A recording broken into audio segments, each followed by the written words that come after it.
Captain Controversy is here. The James Whale Show on Talk Radio. We'll get you talking. Yeah, because I phoned up once before and you did make a joke and say, "Oh, we've got another caller from the New Forest. He's going to want to fight you for phoning up." But that I think he probably would want to fight you. I feel that You're doing fish noises. To your lad caller, and with all due respect to Simon as well. Yeah. I think that they are a problem. They are a problem. That was in the background. Stop feeding no, but horses. I mean, what happens, right? Because we don't get the wild horses in London. But if what happens if I'd be quite scared if a beast just comes around the corner. Excuse me. Can we just listen to what Ryan is saying before you flip in interrupt? And then we've got Iain here. They're docile. No, he's got an answer. They're docile. Yeah, of course they are. They bite horses. People don't realise that. Sorry. Well, yeah, they're ponies anyway. Kick as well. Very strong kick. Ryan, I think, you know what you want to talk about seriously, Ryan? I think you're going to have to ring me back tomorrow to talk about that, right? Do you mind, Ryan? No, stay on the line now, Ryan, and we can talk about horses if you want. He's gutted. Rightfully so. No, it's all right. You've wasted his time. Never walk behind a horse and stand there. You just wanted to talk about why I changed my mind about leaving the European Union, didn't you? Well, I wanted to sort of applaud it a bit, but you had such a go at me once that I didn't want any comeback from it. I didn't want to get any sort of closure on what happened before, but I just wanted to applaud it and say that I think that Simon... Takes a big man to admit he's been wrong for 2 years, and, you know... James is a big man. There's no denying that. He's... No, well, I applaud it, and I think... He's only half he hasn't actually said he'd vote differently, have you, James? He said that you'll agree with the leaving, that's all, which is fine. Yeah, I think... He wants to make... Sorry, I've put my hat on when I'm going to execute somebody. You know, the judges used to do this. Who's going? Well, I think the European Union, to be quite honest, is that execute all of Europe? Yeah. I've heard of a plan like that before. No, just the Union, not the... Honestly, for goodness sake. Don't be the second one to get the boot this week. Steady. So, where were we now? I've forgotten. Oh, yes. Horses. Yeah. Listen, Ryan, don't go behind them. Ring me. They're ponies. Exactly, they're ponies. All right, tough guy. Ryan, ring me tomorrow. We'll talk sensibly about this when Ian Lee isn't in the studio and when I've managed to put my foot firmly over Ash's mouth so he can't. What's a mule then, and what's an ass, and what's a donkey? An ass is a baby horse from a donkey and a horse. No, that's a mule. Is that a mule? That's a mule. Okay. Yeah, that's a mule. Yeah, Ryan, you're right. That's a mule. Well, I was close. Yeah, there'll be more. I'll show you an ass in a bit. There'll be more. Yeah. Oh, that's an ass. Oh, yeah, beautiful, huh? It is nice, actually. Slightly hairier than your average. It looks good in the moonlight. Yeah. Why has it got spots on it? I think that's part of the design. We're back at 7. Talk Radio. The Late Night Alternative with Iain Lee on Talk Radio. We have ways of making you talk.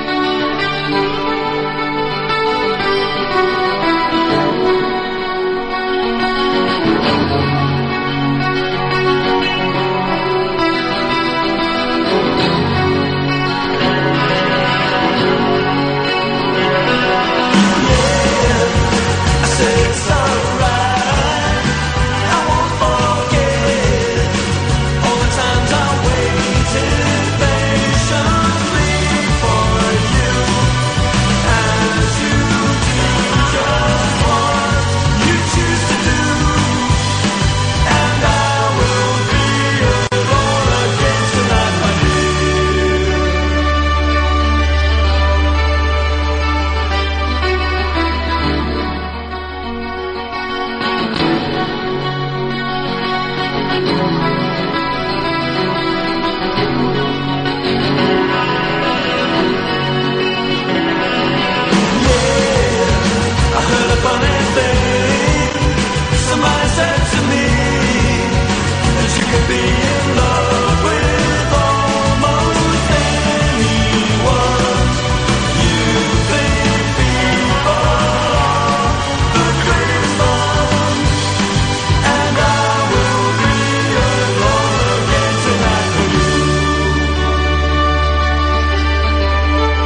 Here we go.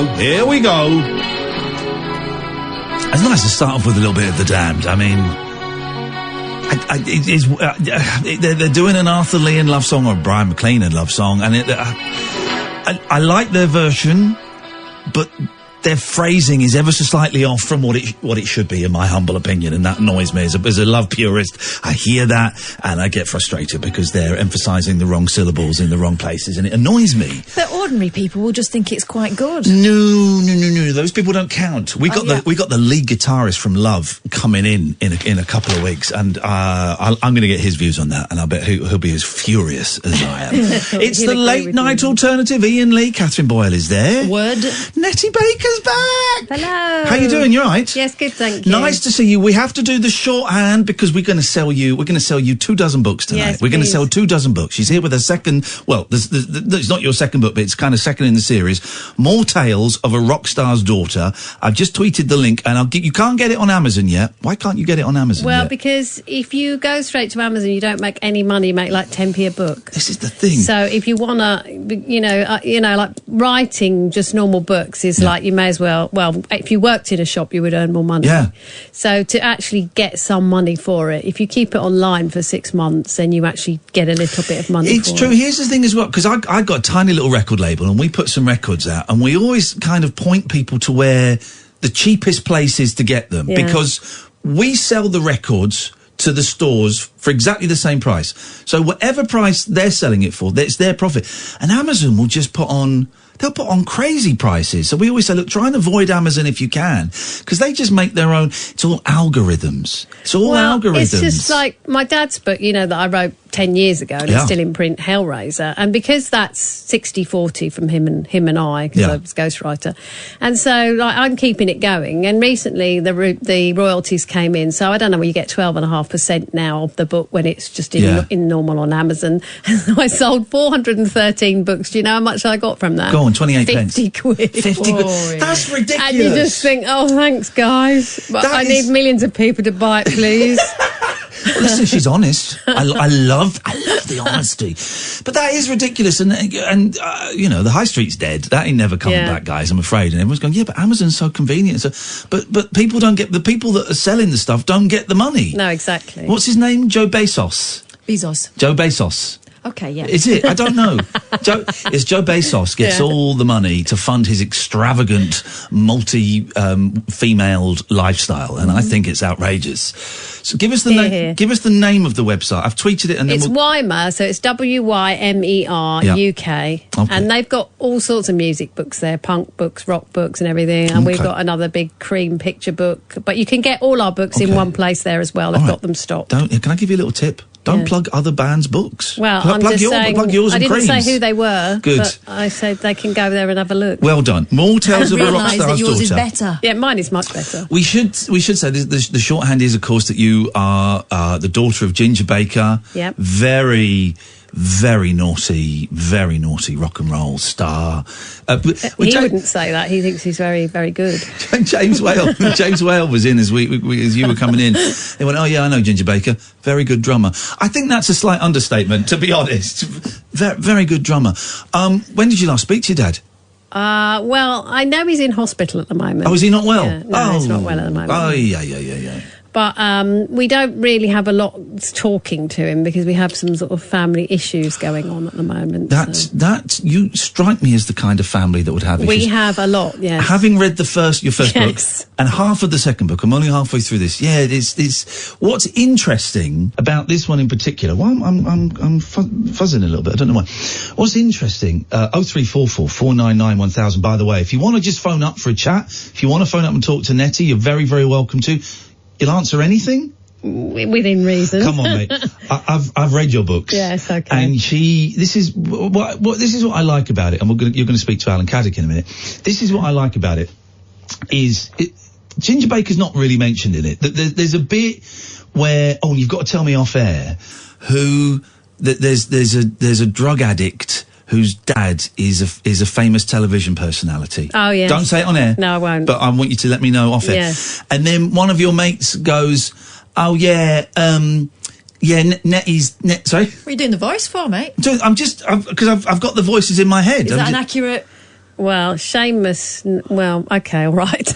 Yeah, well... He doesn't sound like that. What does he sound? Is he Irish? Well, to be sure, one of the men... He is Irish, but I don't think he's got an Irish accent. Okay. Well, neither's Ian. Whatever. Anyway, do it as you think. Not in front of a guest, Go Catherine. on. No. How do you hear it in your head? Come on. Not in front of a guest. Come That's on, she likes humiliating. it. She likes it. That's humiliating. Don't care. That's humiliating. Just do it as you would do All right, now you're both ganging up on me.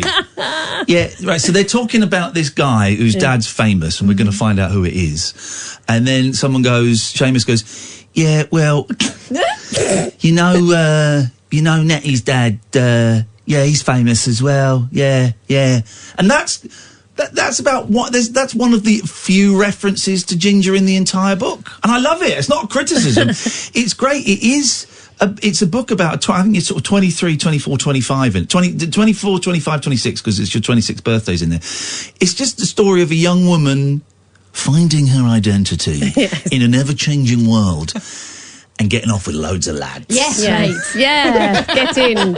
That's it. Well, there's the eviction, which does touch on, my dad and, us getting thrown out of the house and the glory days before we lost it. So I think it's trying to say, it went quite badly wrong for us, and this is what happened next.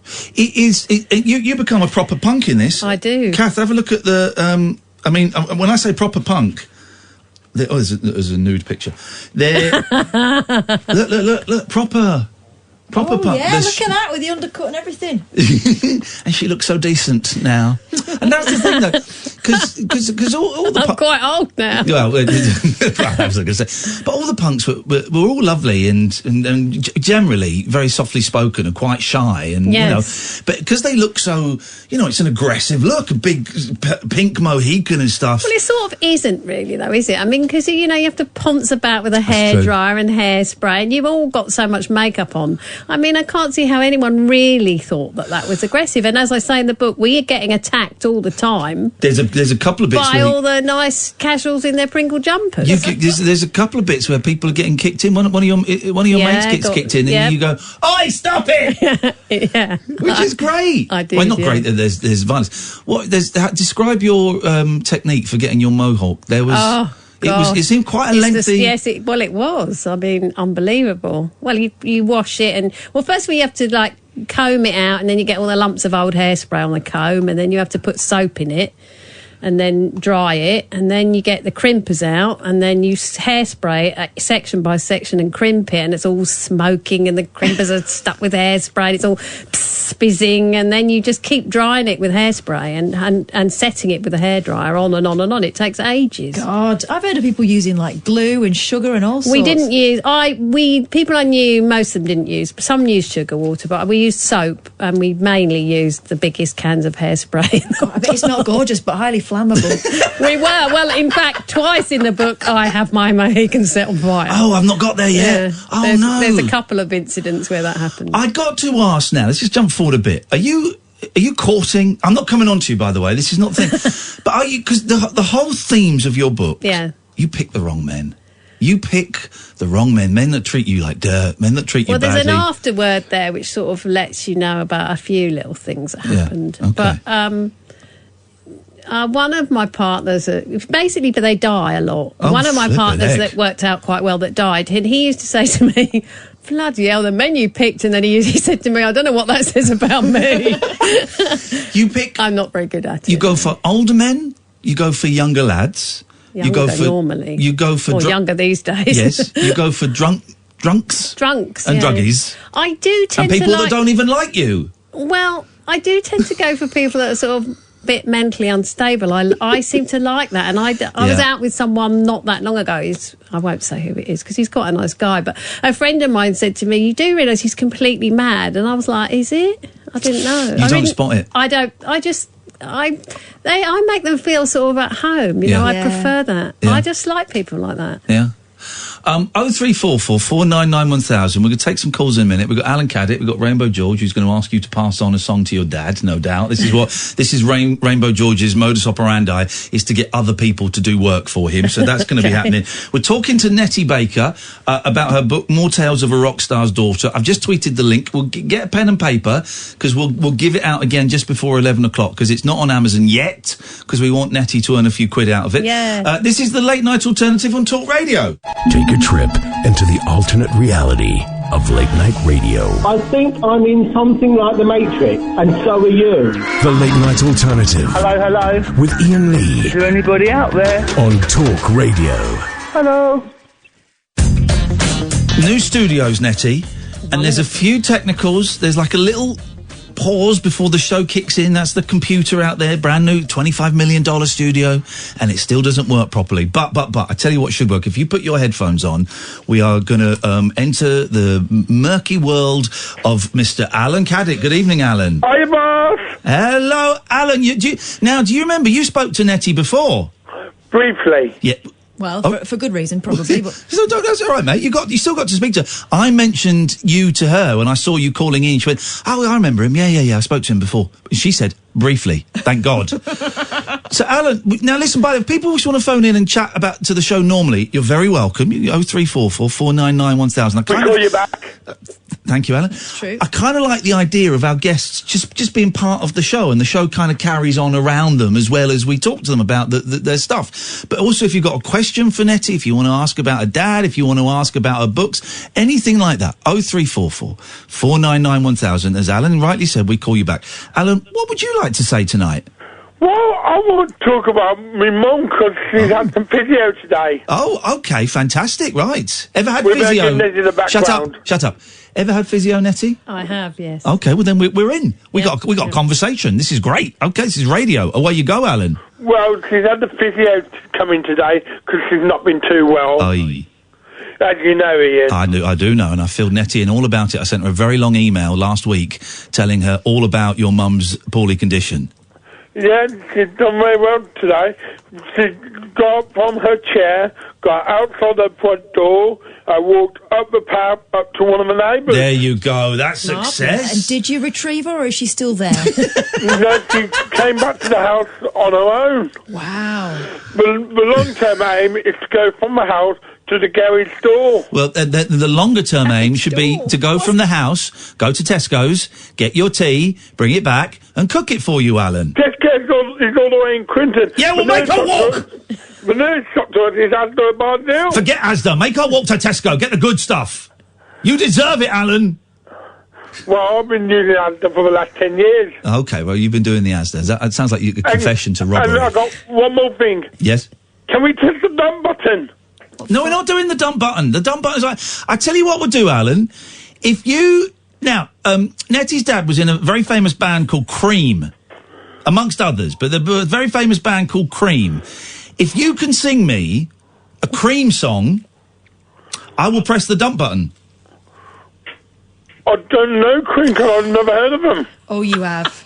Oh, Nettie, I'm so sorry. You're going to kick yourself, Alan. I'm so sorry. You don't know, Badge? You don't know In the White Room?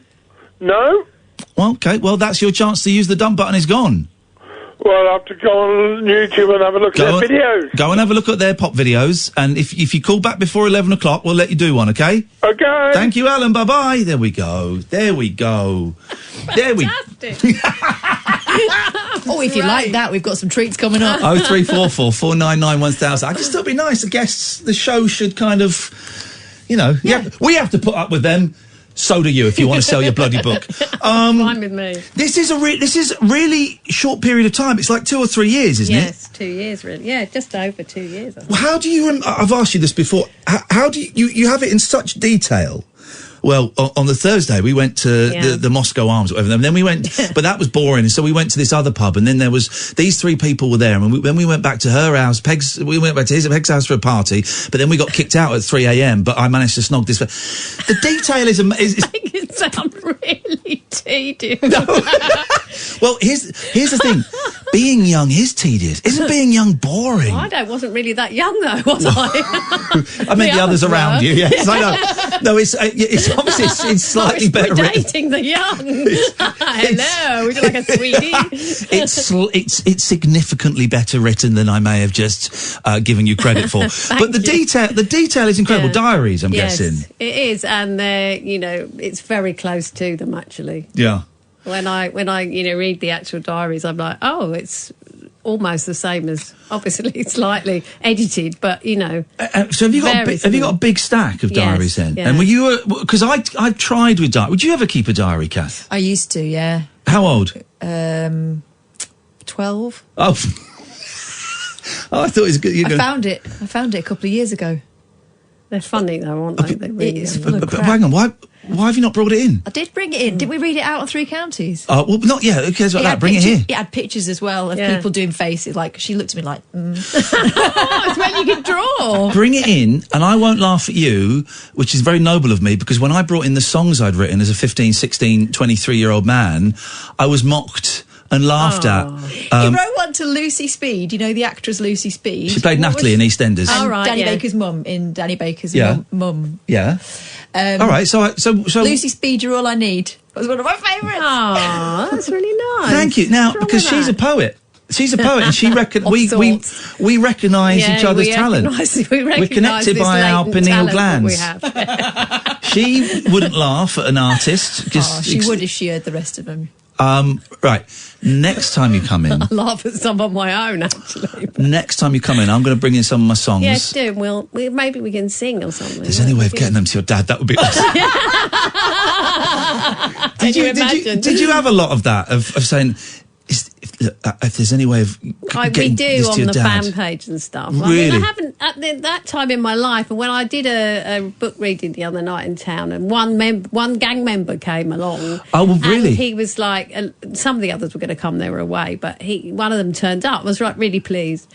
And someone asked me that question. What did they think of it? Your dad being Ginger Baker? And he was like, and he said like. The guy that, what's his name, just phoned in. He said, I'd never heard of him. Yeah. And in the 80s, it was right down. Yeah. So, and that was why I had such a good time with that scene, because we were all accepted for who we are. It was nothing to do with that. There was a lot of that. A lot of the I say your dad was on the fringe. I don't mean that in a rude way, but I just mean he wasn't like the Who and he wasn't the Beatles. No, he just dropped out completely. A lot of them did, didn't they? That documentary about him shows. He went to Africa and then he just dropped off the radar, really, and then he tried to go to America and make it, but as his wife said, no one would work with him. He's determined is the word. He's a determined guy, and he gets his own way, and he kicks off if he doesn't get his own way. Well, I just think he thinks things are against him, or maybe he makes things against him. So I just think, maybe he's got a touch of the Asperger's or something. Yeah. He's not aware of social situations or thinking things through, and having been a drug addict for a long term, and, there are all those issues going on all the time, and in the book as well, everyone's on drugs, so we were saying the other day, it's a sort of the whole mental health thing. Nobody even noticed in those days. No, they didn't. Well, they didn't in those days. They didn't. And if he was at a low point in the 80s, I mean, there's a bit in the book where your mum sells one of his drum kits, auctions it, and you think, oh, what's this? And now, without telling. He'd given it to my brother, and then we had to sell it because we had no money. 1985, it sells for $4,000. Yeah. I don't know what that is in today's money, because I'm suspecting that drum kit, I don't know, £250,000 maybe, something like that, isn't it? Yeah. I suppose that was, I guess, as well, like in the early days of rock memorabilia, it went mid-80s. to the Hard Rock Cafe, I think, in Texas somewhere, Arizona or somewhere. Okay, so people are going to get to see it while they're eating burgers in the middle of nowhere. Okay, important bit of history. In a one-horse town. But you do talk about money. The book starts off, the new one, More Tales of a Rock Star's Daughter. It starts off with you getting kicked out, you and your mum and your siblings getting kicked out of the house that you lived in, the mansion. Yeah. And it strikes me as odd. You lot sort with of Lemmy's son. But you with Lemmy's son, but you don't seem to really take it seriously. I know, everybody says that, and I don't know. We didn't. Looking back on it now, I think it's quite a heavy thing to happen. Yeah. But I don't know.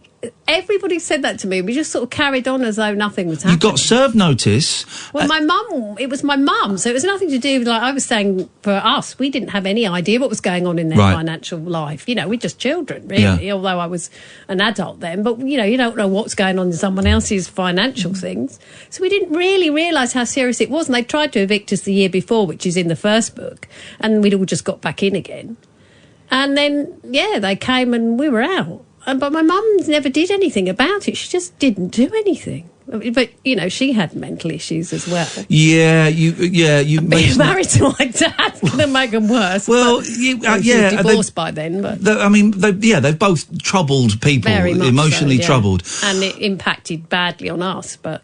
What can you do? I just wanted to have a good time, really. Well, and there's plenty of that. Let's have a little break and then we'll carry on. 0344 499 1000. We'll go to George in a second. It's a cracking book, Nettie. I'm only halfway through it, but I love the first one. And it's kind of, if you've read the first one, you don't need to, but if you've read the first one, it's just like, it's going to sound really cheesy, but it's just like picking up with an old friend where you left off. And it's such an easy read, you know, it's just, anyway, but 0344 499 1000. This is Talk Radio. Neon lit night talk for torch singers, trolley dollies, and train wrecks like me. Never know just where the conversation will take you. What I'm going to say sounds ridiculous. The Late Night Alternative with Iain Lee on Talk Radio.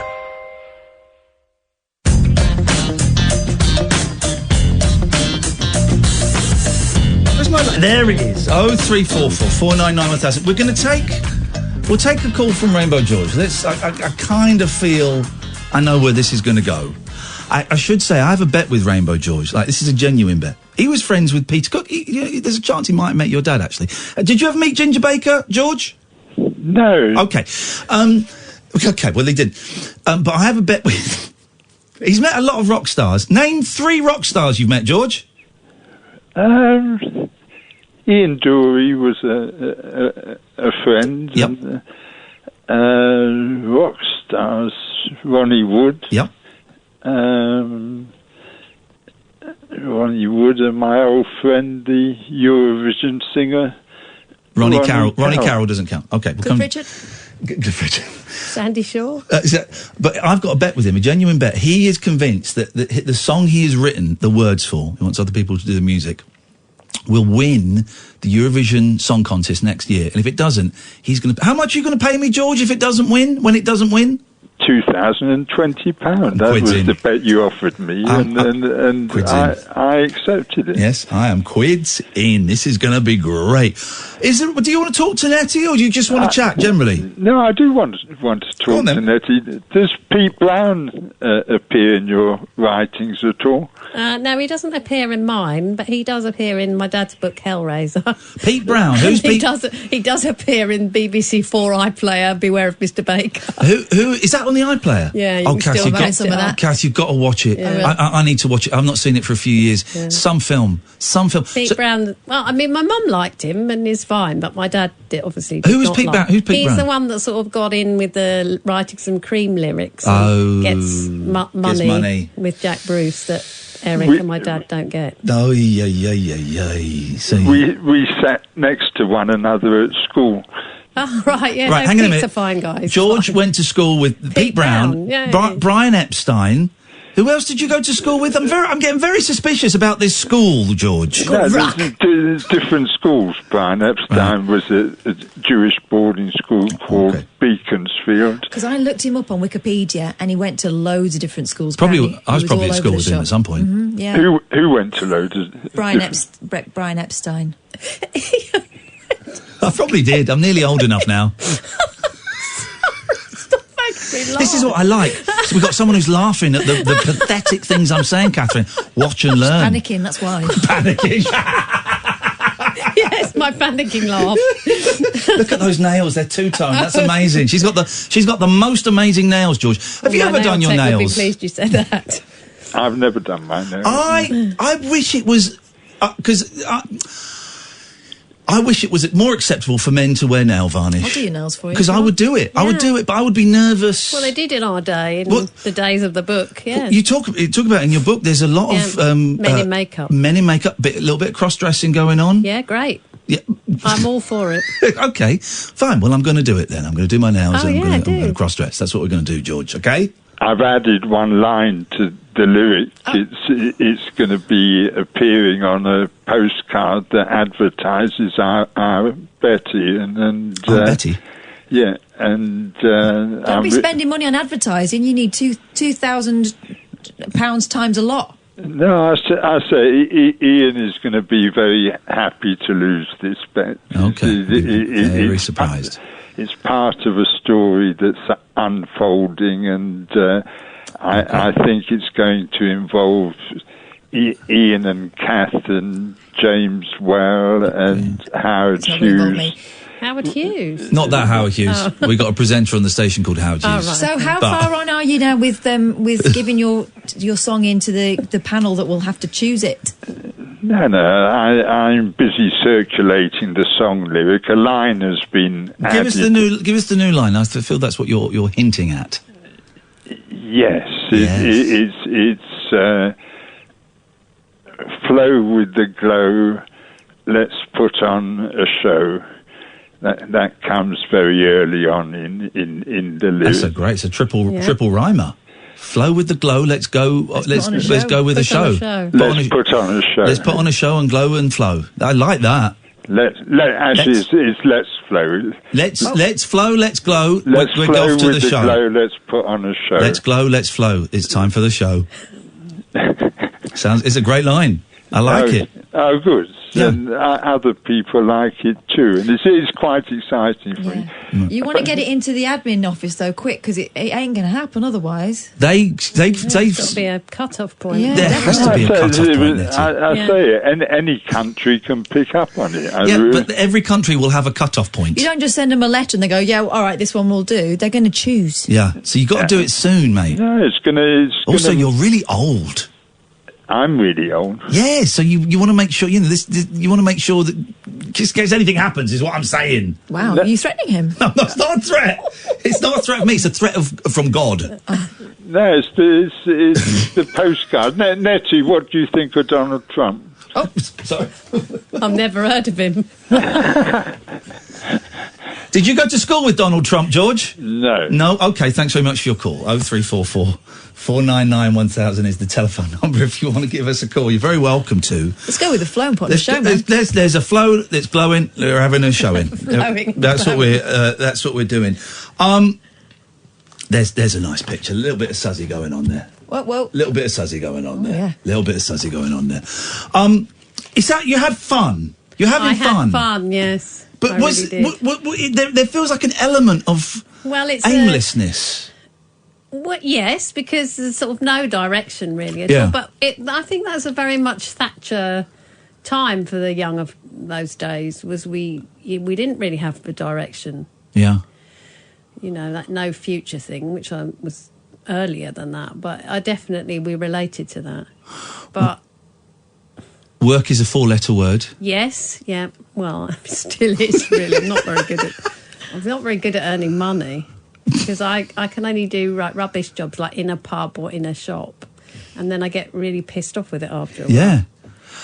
So because of that sort of time, the times in the book where I should have been doing something, and all these other things were happening to me, and it didn't happen. Yeah. So. You've got a sister and a brother. That's right. Are you still getting on with them? Are they still around? They're still around. My brother lives in America. Right. And he's a drummer, so you can just find him, Kofi Baker. Right. Everywhere, drumming. And my sister lives in Amsterdam. And are you close with them? Do you get on? Because there's a distance in the book. They're very close to each other because they're very close in age. So it's 13 months. But they sort of left the country. I think the stress of our parents meant that in their early 20s, they both left the country. Right. And really never saw anyone hardly ever again. I mean, I do see them more. I don't see my brother, but I, have my sister a couple of times a year or whatever. Yeah. But no, they sort of buggered off, really. Was your dad, because he's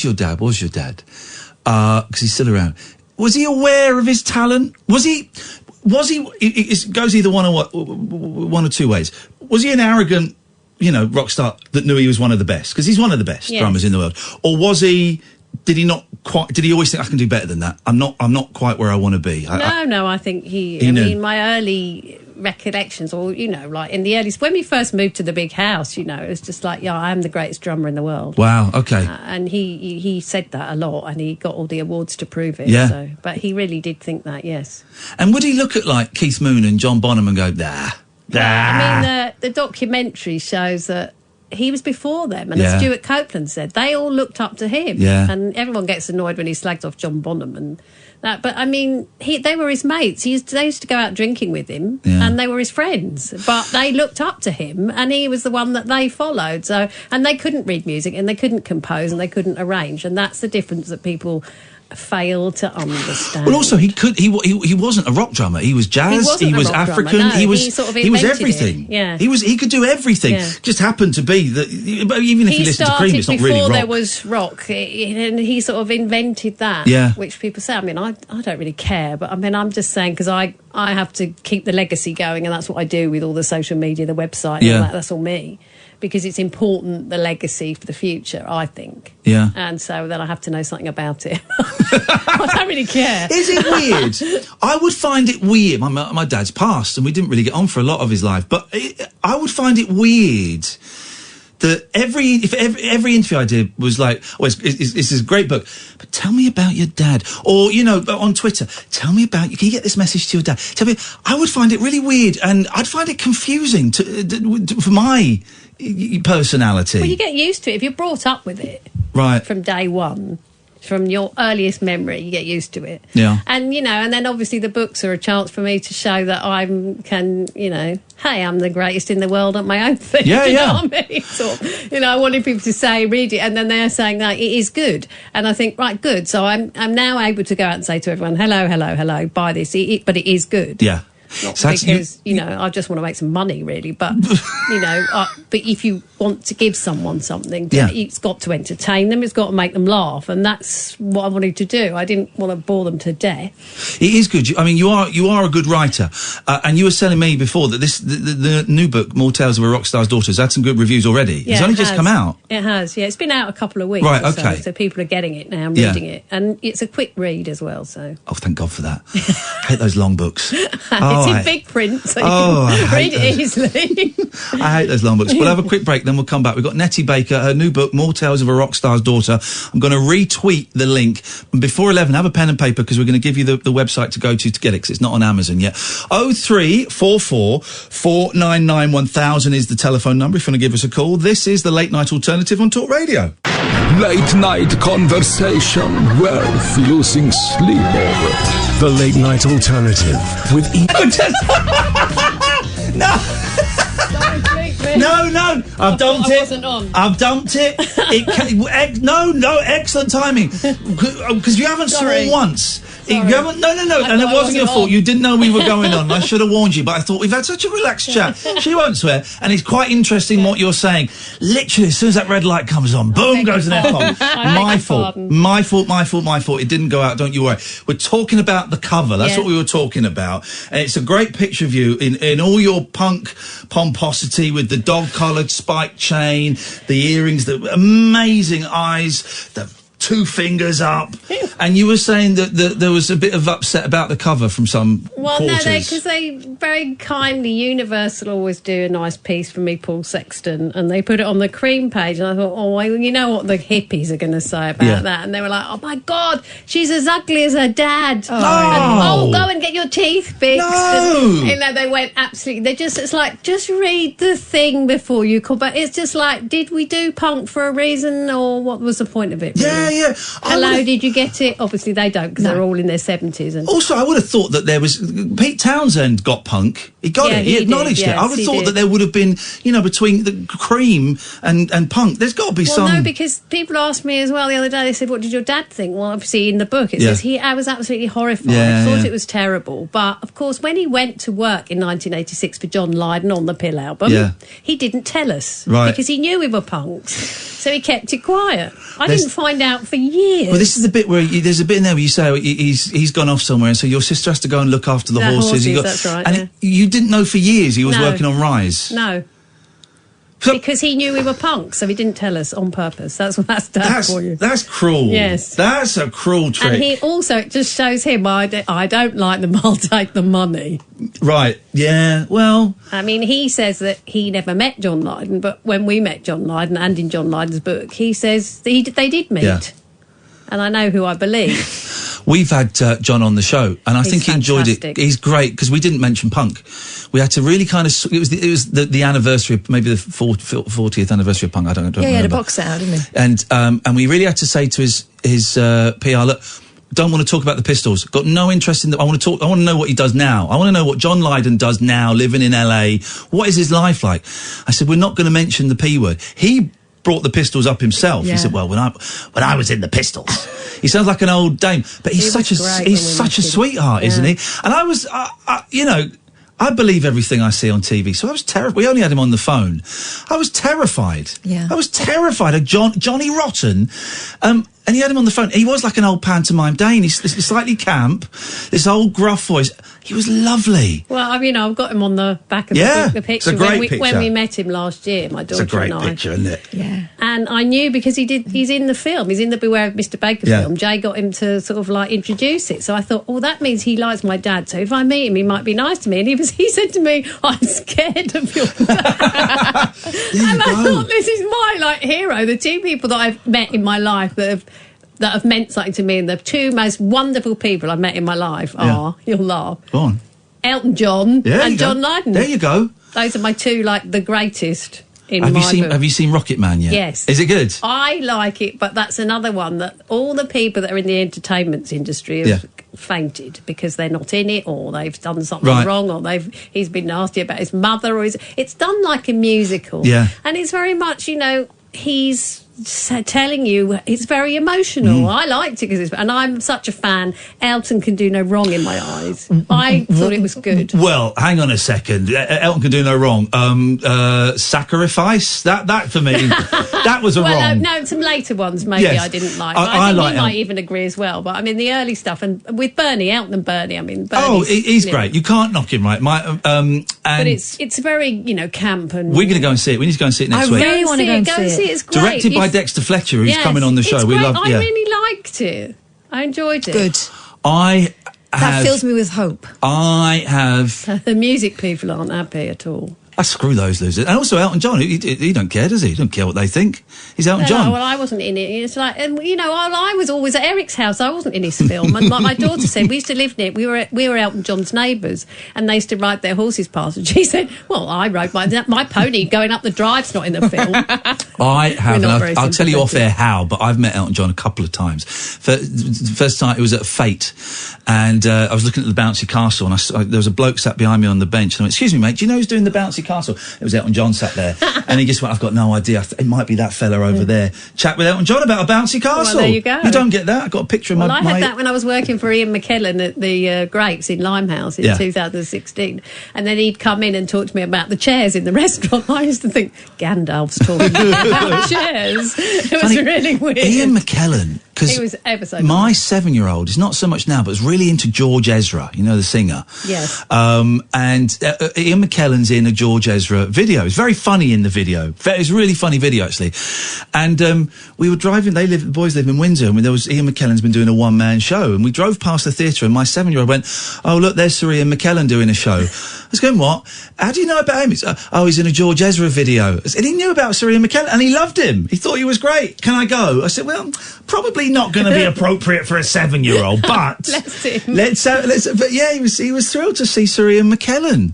It's a funny old world. Last time you spoke to Eric Clapton, I have to ask, when was that? Give us dates, names, dates, telephone numbers. God. It's been a while. Yeah, I think it was at Jack Bruce's funeral. Right, right, okay, yeah. I mean, I went to his premiere of his film a couple of years ago, Life in 12 Bars, but I got a freebie there because we'd helped with the film. Right. I enjoyed that. It was good, that film. Yeah, it was good, but I didn't actually speak to him then. Right. But I think Jack Bruce's funeral was the last time I actually spoke to him. I'll tell you why Eric Clapton's in my head, because there's a brilliant bit where you talk about watching Live Aid. Yeah. Just talk about watching Live Aid. And it's a real kind of, so we were at such and such's house. It's almost throwaway, that's such a big event. And it was then for me, because I wasn't like, I know, like Patty Parfitt, who was with Rick Parfitt then, the quote, and she was on stage and, dragged up there, and Ray were right in the middle of it. But I was like, and they talked to me as though I was, and I'm like, no, I was in like the cheap seats. I was a no one from nowhere's land on the dole then. So I just saw it from on the TV. And it's funny that because I remember in our house, I wasn't really interested in it. So it was 85. So I think I was 11 and my sister was 14. So she was prime. So we watched it. Because my sister I was bored. I didn't want these old people. Of course, now, some great performances, some terrible performances. Again, Pete Townsend, what was going on there? Keith Richards, is it Keith Richards and Bob Dylan? Yeah. Flipping that, man. But I love it. I love your just slightly dismissive, one of the biggest events in popular culture ever. Yeah, we watched this, and I went off to my mum's and watched the rest of it. And it's just a real nice throwaway. You were probably 7. Did you maybe 6? All right. God, I feel really old. Working with kids, Nettie, it's just so ridiculous. So do you remember any of it? I remember a bit. Or do I? I don't know whether I do remember it. Or if it's just something that you. Do you know what I mean? You see it on television so much. I think I remember it being on, but I don't know. I remember I was having to sit there, my sister having a blank tape to tape the bands that she wanted to videotape. Remember it starting. I remember Phil Collins flying from London and them all flying everywhere. I mean, it was a big thing, and people sort of believed in it. But I mean, I don't. It's just completely. It was mad. Yeah. But although we were punks, we engaged with some of it. You were the resident hairstylist as well.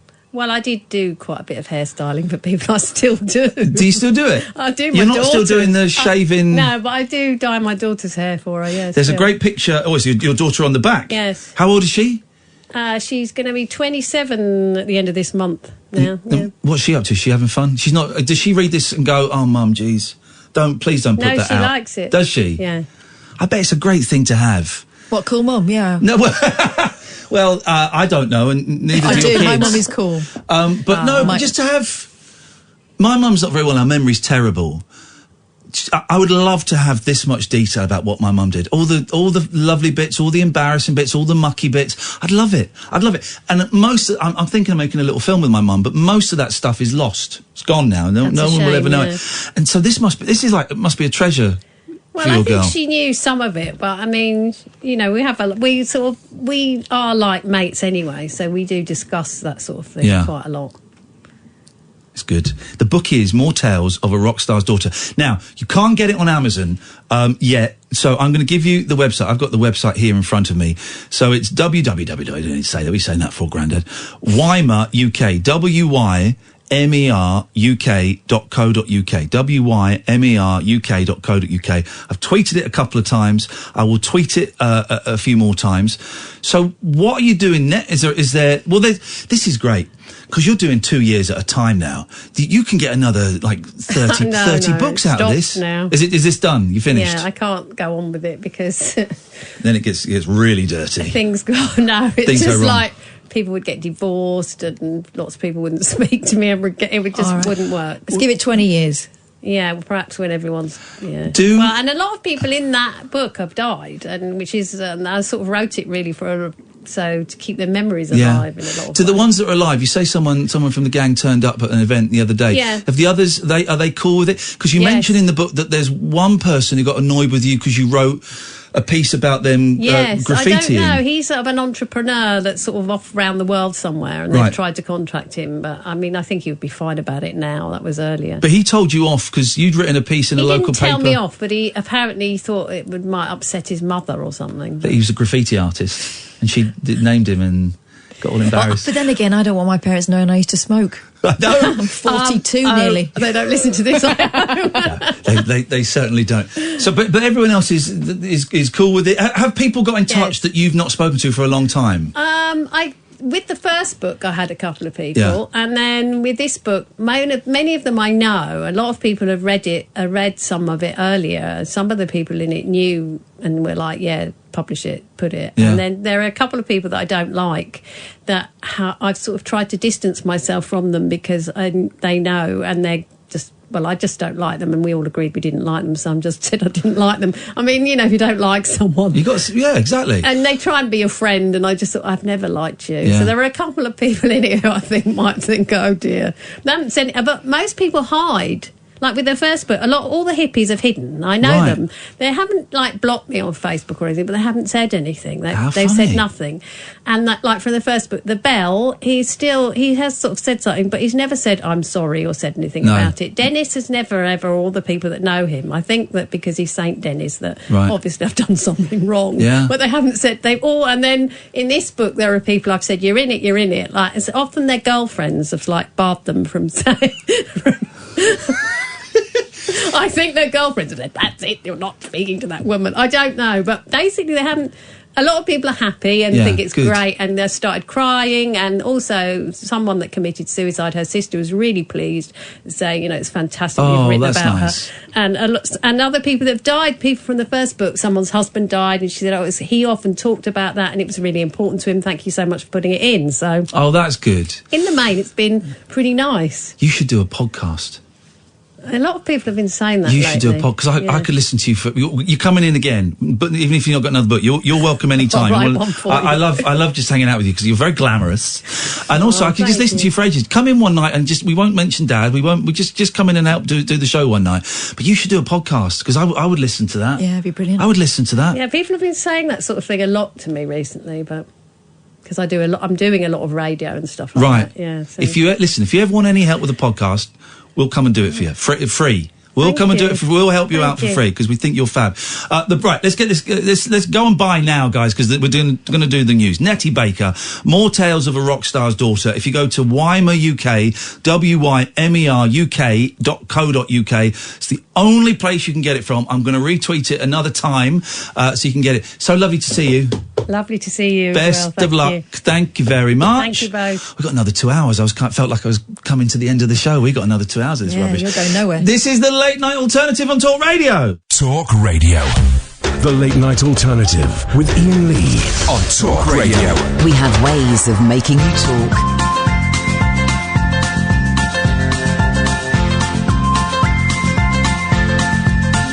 There's a voice that keeps on calling me.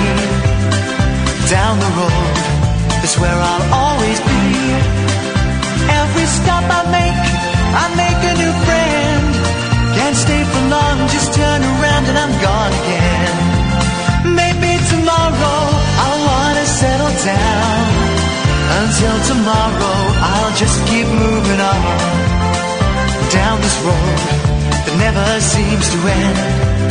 When new adventure lies just around the bend. So if you wanna join me for a while, just grab your hat, come travel light, that's hobo style. Maybe tomorrow I'll wanna settle down. Until tomorrow, the whole world is my home. So if you wanna join me for a while, just grab your hat, come travel light, that's hobo style. Maybe tomorrow I'll wanna settle down. Until tomorrow, I'll just keep moving on.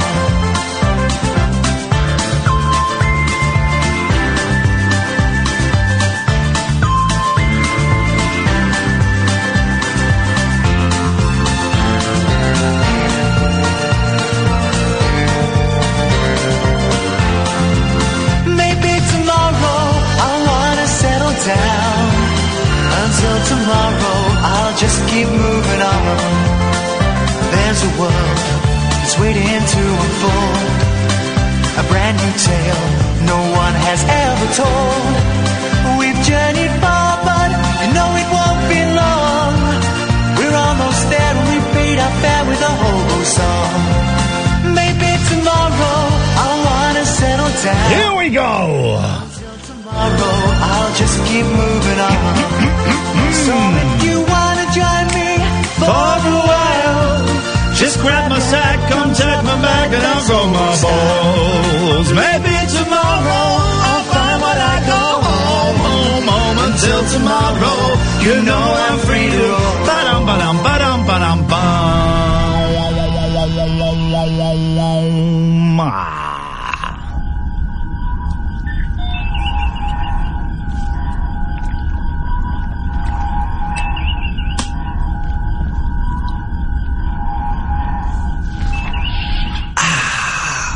Good evening, dear listener. The Late Night Alternative with Iain Lee. Catherine Boyle is giving Nettie Baker a tour of the building. There she goes.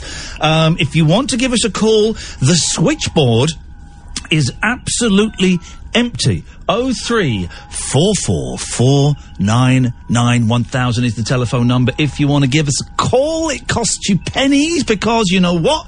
We call you back. And here's the thing. Unlike other radio shows where they sit and they tell you what you have to talk about and the questions and the topics. And all, we just sit here and we chat. We just sit here and we chat. And you can phone in about the stuff that we chat about. Or you can phone in about absolutely anything you want at all. 03444991000 is the phone number. I tell you what we're going to do. The first call that comes through, we're going to take straight to air. Okay? Because I've just got a feeling. I got a feeling deep inside. Oh, yes. Oh, yes. I can do quite a good, turns out I can do quite a good, rock star. So, wow, yes! Kind of a Billy Preston. Wow, yes! I can do that rock voice. That's not bad, is it? I didn't know I could do that. I've just got a feeling that the first call that comes in is going to guide the direction that the rest of the show is going to go in. You can feel it. Just feel the energy. Just can feel a vibe. I can feel that the first call, there's no one ringing in at the moment. So it could be you. It could be you listening to this right now, that you are meant to pick up that telephone and dial the number 03444991000. First call that comes up, we're going to take straight to air because I just feel that something is going to happen. Something great is going to come from this call. So we'll just sit and wait. We just sit and we wait. There's a call coming in. There's a call. I'll take it. Just whack it straight through. I'll take both of these. You leave those for me. Thank you very much indeed. We've got two calls. We've got one call. We lost a call. If they come through, just sit back. You sit back and relax. I got this. Good evening, line 1. You're on the wireless. I predict that your call is going to be the call that guides us through the rest of the show. Hello, Ian. This is Noel Taylor. Oh, God, I've made a terrible mistake. How are you?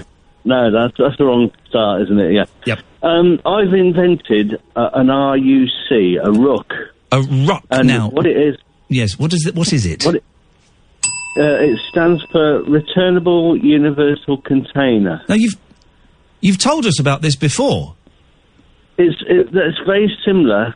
You told us about a plate that would be delivered by food companies that would keep food. It was a container, and then you'd open it, and the lid would be a plate, and it would keep food warm or cold, and you'd eat on it, and then you'd deposit it, and it will just be reused over and over again. Is this different? That's right. But this differs in. This is very exciting, Ian. This will change the world completely. Okay. What it is you buy your food from the supermarket shops. Yes. And sorry, there's a bit of a delay. It's put me off a bit. I think there's a delay in your mind. So what you do is you get the stuff from the shops. When you when you go to the shop next time, you take the returnable universal container back. Yeah, just stay there 1 second. I just need to. My producer's just coming in. I need to tell her what's going on. Catherine, it's Noel Taylor, and he's invented a rock, a returnable universal container, which apparently is different from the other things he's told us about. Let's see. Oh. Away you go, Noel. The rock is a returnable universal container that you take back to the shops. Yes, I'm explaining it for Catherine. Oh, and that the shops make sure it goes back to the factory where it originally comes from. Wow, it's universal, so it doesn't have to be the exact place. Yeah. You understand that? I do understand that. Yes, I don't understand why you're telling me this. What I'm saying is that at the factory they'll clean it. Right. Yep. Okay. Is this for food or other things? It can be used for everything. That's the clever thing about Semen? it. Oh, God.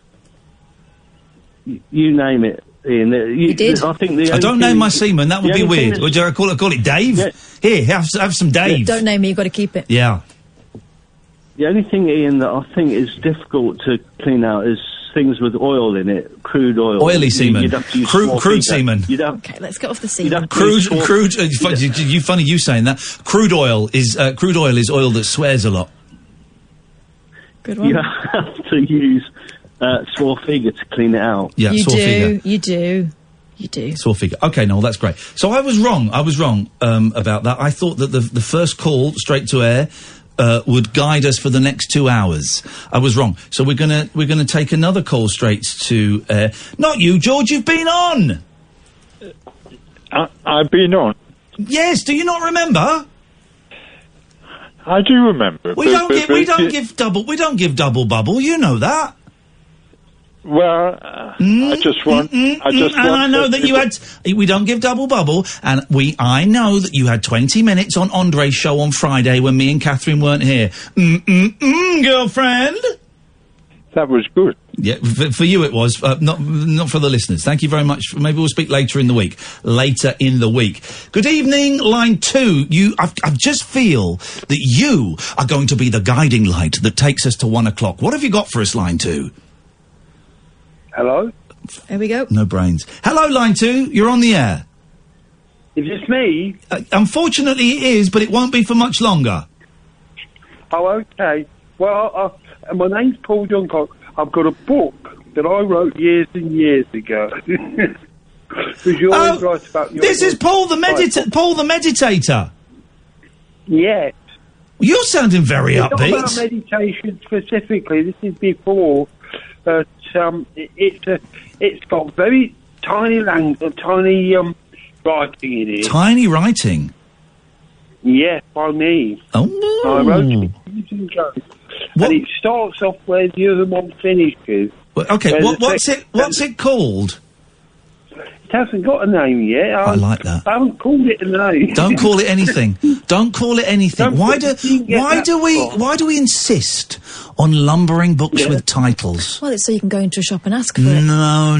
There's got to be more to it than that. Nobody told me to put a name on it.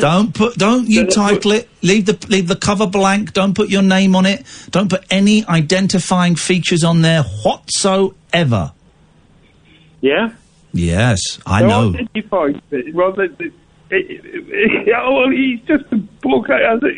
It's just a book. Title, that's it. There we go, Paul. Excellent stuff. Thank you very much. Well, I think we've solved that problem. Having a bit of trouble getting the flow. Yeah, the momentum. The momentum. Mm-hmm. I'm just waiting for. I got stuff to talk about. Have you? You got stuff to talk about. Oh, so many. But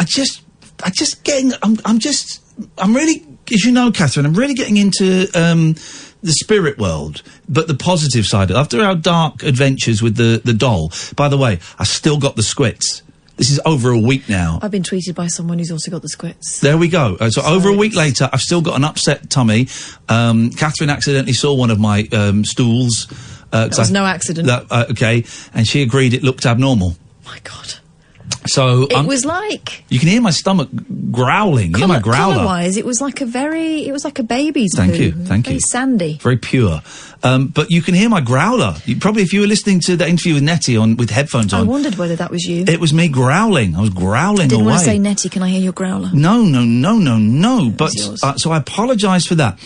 So, but plenty. I don't know why we brought that up. Plenty. I had acupuncture today. Only the second time. Sorry.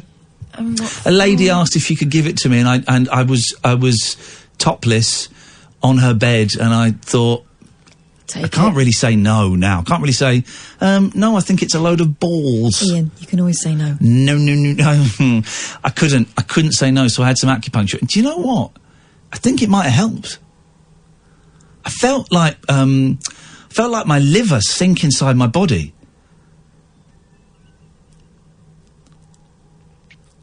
I felt a sensation. It's like when I took a drug once and I didn't know what it was and I sank into the floor. It was like that. It was that sensation, but through just her putting in a little needle into my ass. Was it in your bum? Sticking a needle in my ass. I don't think that's a pressure point, is it? Yeah, sticking a needle in my ass. Did she put it in your bum? Can I stick a needle up your ass? Up your bum. Right, I don't think that is an official method. She stuck a needle up my ass. Was it a needle? Might have been a finger. It's a very fat needle. Let's go. No wonder your liver rearranged. Let's go to I'm waiting for that magic call, there's going to be a magic call, and it might be this one. Good evening, line 1. You're live on Talk Radio, home of the free chat. Good evening, Cass. Good evening, Ian. Good evening. Good evening to you, mystery caller. How can we service you? What pleasures can we offer you tonight? I blocked my mouth and you didn't call me Mr. Muffler. Because we can hear you perfectly.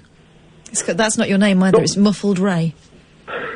But not when I was talking like this, you can't hear me, can you? Hear you much better than we've ever heard you before. Yes, your diction sounds delicious. And my... Right, okay, I'm not even going to... Right, what do you want? I apologise for what I'm about to tell you. Oh, God, please don't tell me that one of the last 2 remaining monkeys is dead. No. So, I did dry January to end of April, if that makes sense. So I didn't drink a thing. Well, then you didn't do dry January. Alcohol. You didn't do dry January. You stopped drinking for the first 4 months of the year. You stopped drinking for a third of a year. It's not dry January. You just did booze maths. Yeah, no, dry January, April. No, you didn't. There's no such thing. You gave up. You stopped drinking for 4 months. You had a dry time. Yes. Yeah, so anyway, I went out last night with 6 ex-colleagues from the Metropolitan Police on a school night. Well, we 3 of them have since retired, and the other 3. And we got a recording. We got an actual recording of what happened last night. Have a listen to this. Here we go. This is a recording of what happened last night. Shh. Oh, not this again. Oh. Shh. You got to be kept quiet. Me saying not this again is every woman ever. Yeah. Just go to sleep. Incorrect. It turns out women can enjoy sex as well, apparently. He's doing it on his own, though. Not my ex-wife. In fact... Hang on, please be quiet. We're getting to the... There we go, that was a recording I think he's just run up some stairs and opened a really heavy door. That was a recording of Ray once he got home last night. Oh, God. Thinking about ex-coppers. No, this actually, you've read my mind, because my story is about what happened after I got home. We're going to hear that story after these adverts. The Late Night Alternative with Iain Lee on Talk Radio. We'll get you talking. 0344 499 1000. Iain Lee, Catherine Boyle and Ray with his story. Horny story time. It's not horny. It will be in my head. Away you go. Oh, no, trust me, it won't be. Just make something up, Ray. You've got to take into account the fact that I hadn't had a drink for 4 months. Okay. You pissed the bed? So oh, God, it's worse than that. You shit the bed. So I started drinking yesterday at 3 p.m. Tough guy, huh? Yeah, okay.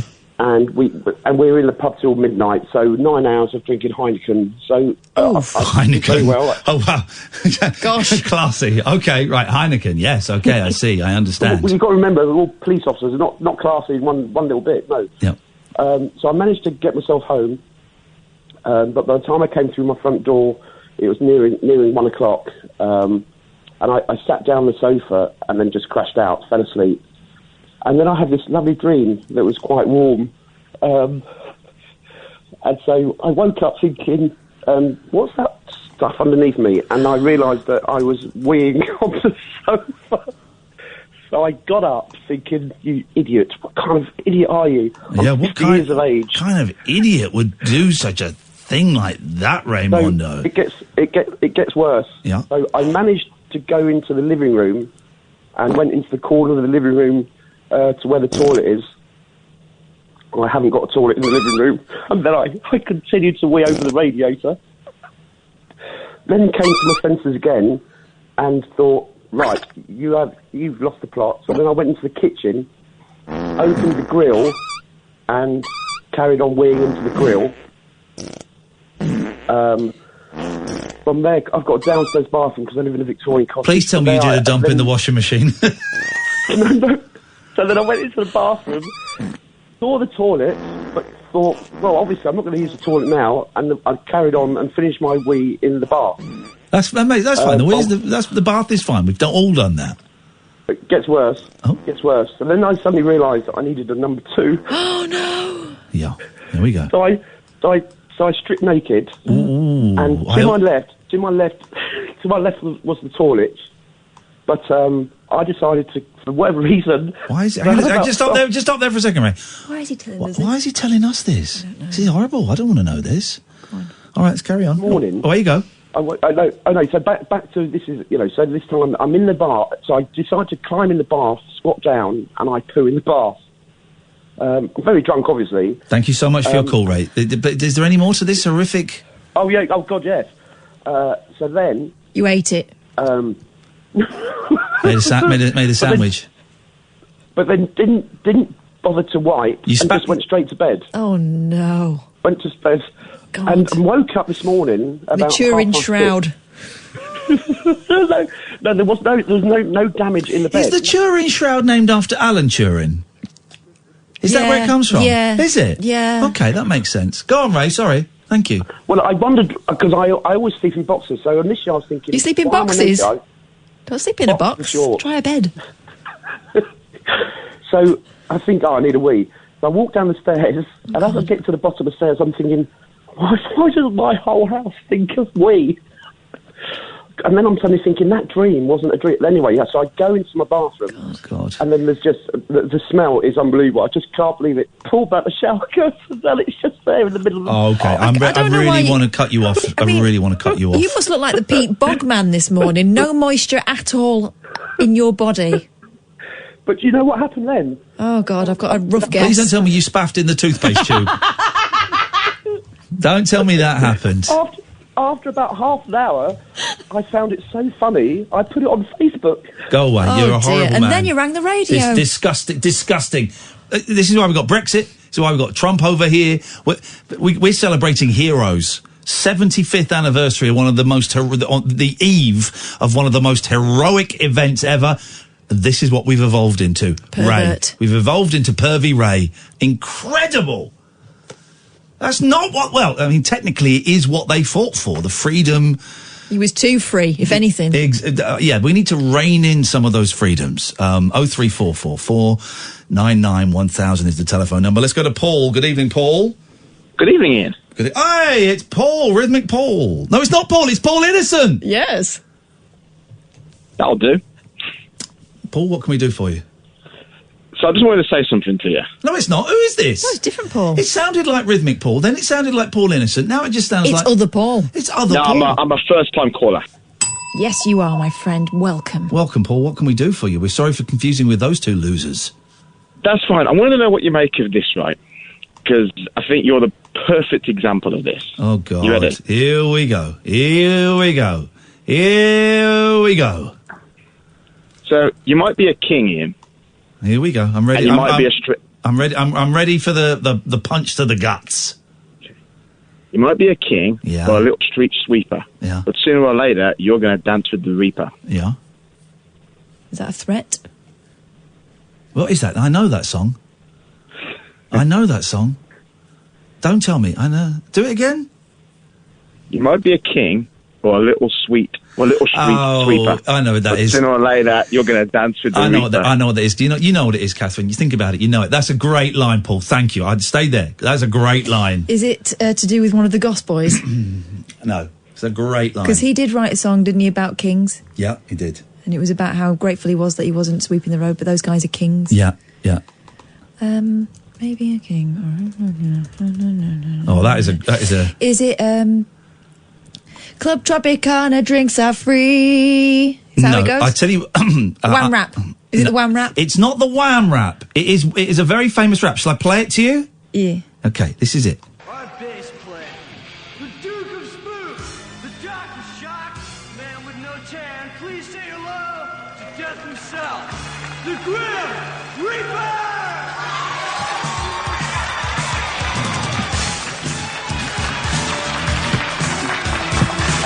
You might be a king or a little street sweeper, but sooner or later you dance with the Reaper. Yeah, Paul, it's from Bill and Ted. Oh, it's yeah. dead. Oh, yeah.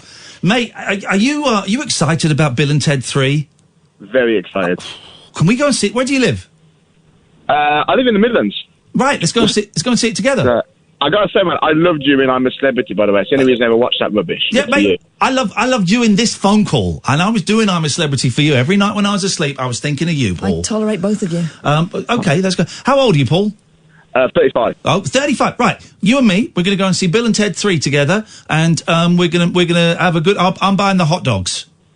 Oh, sweet, man. That's cool. It's cool. That you've reminded me that that's coming out, and of that great scene in a wonderful, wonderful movie. I love it. Joe, they started filming today for number 3. Like, today was the first day of filming. Right. That's strange. Keanu never called me. I'm going to give you a gift, Paul. Yeah? Go online, Google the poster for Wonder Woman 84, the new movie that's coming out next year. Okay. Thank me later, buddy.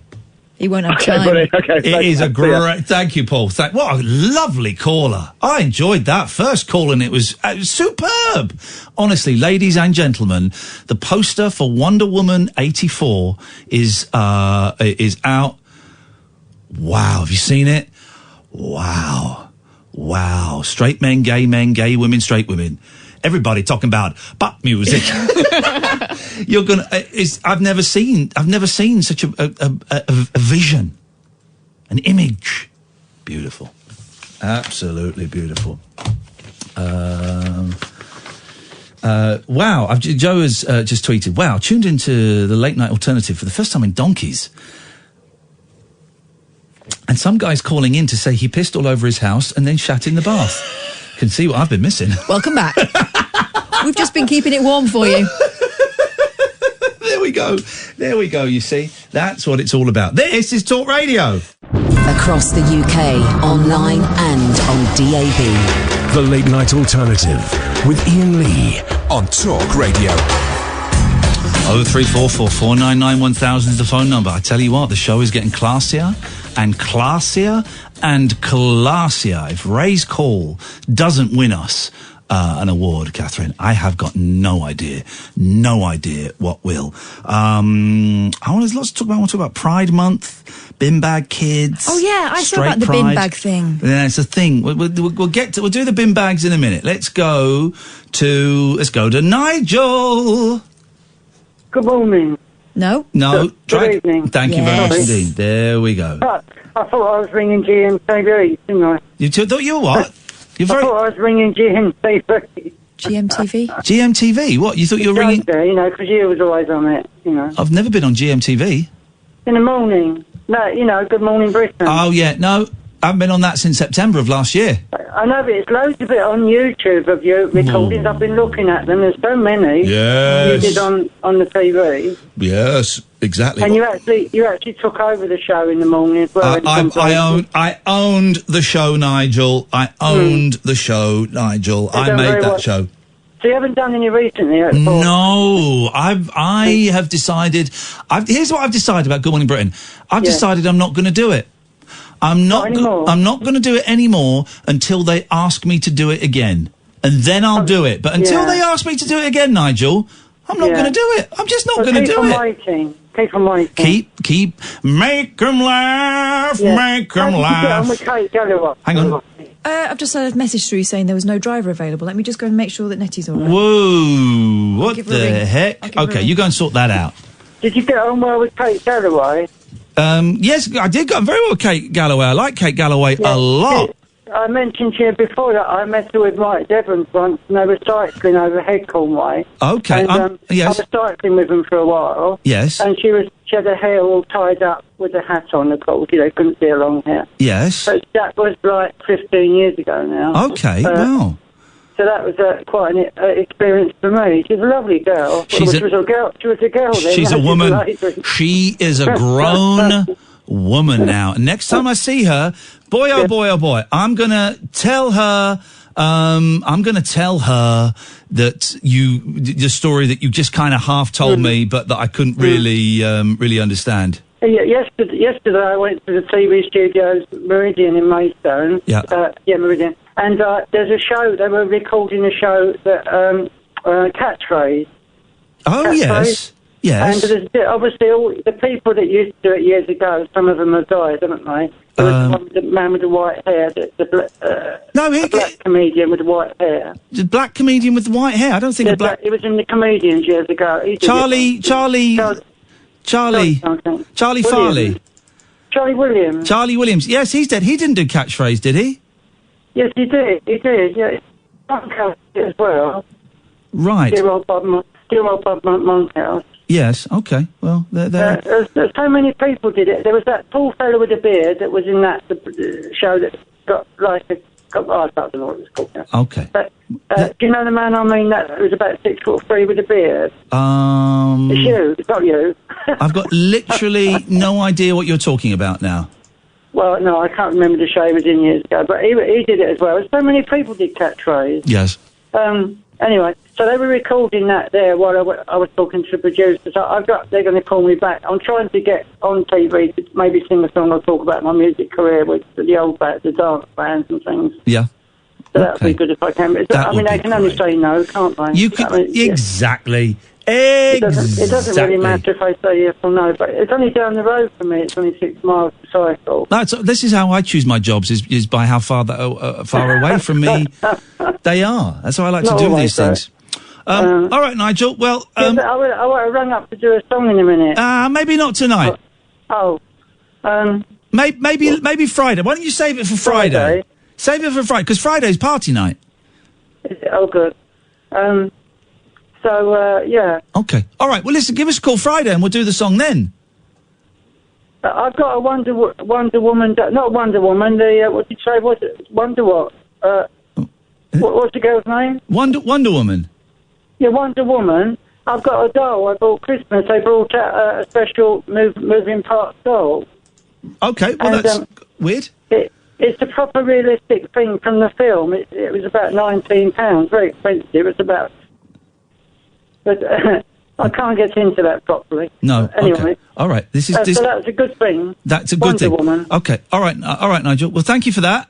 I'll speak to you Friday then. Tutty bye. Tutty bye. I struggle to follow the thread there, but it's always good to hear from Nigel. Was Nettie all right?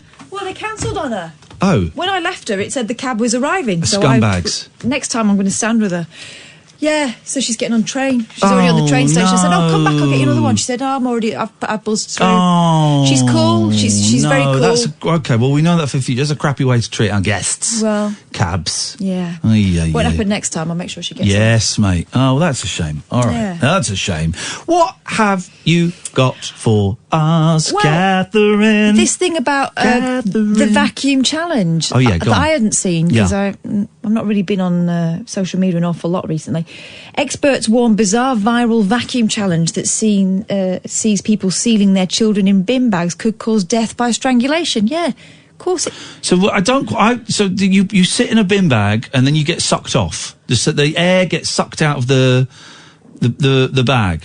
They seal themselves in bin bags by sucking out the air with a vacuum cleaner. Yeah. However, experts are concerned that many of the videos posted online feature adults vacuum sealing their children sitting in bin bags with their heads poking out. Okay. Despite the hilarious videos on it I'd like to try it on me. I'd like to do it on me. I'll stick the tube in if you want. I would like to do that, actually, yeah. Okay.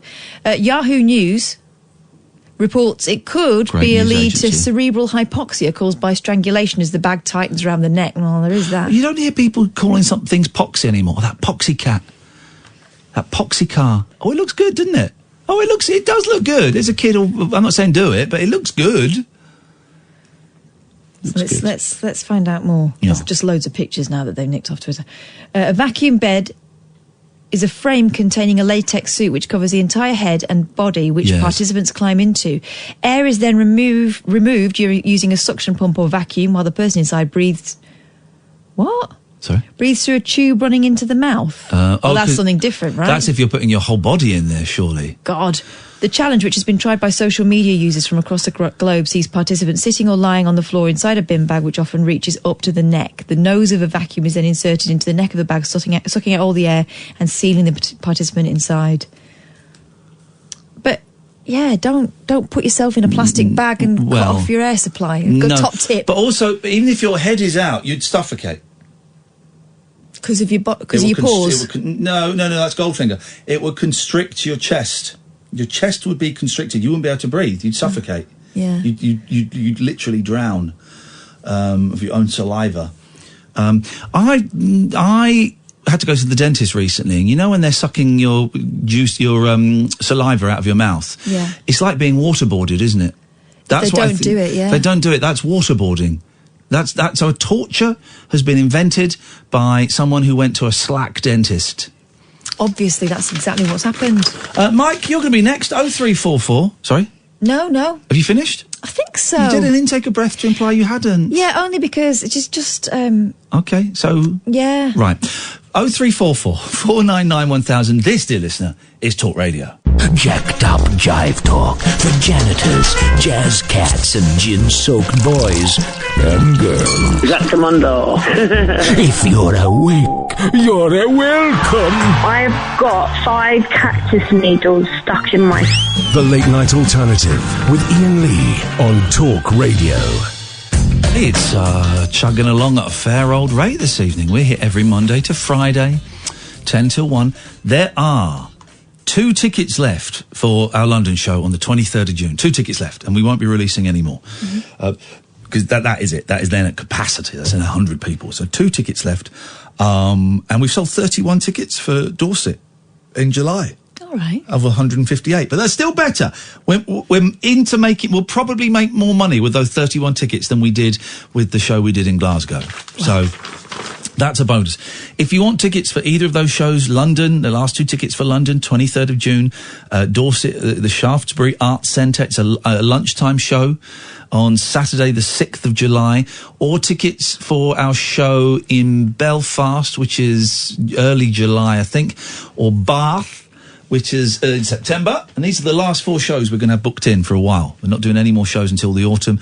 And Belfast is going ahead. Go to iainlee.com/event. iainlee.com/event.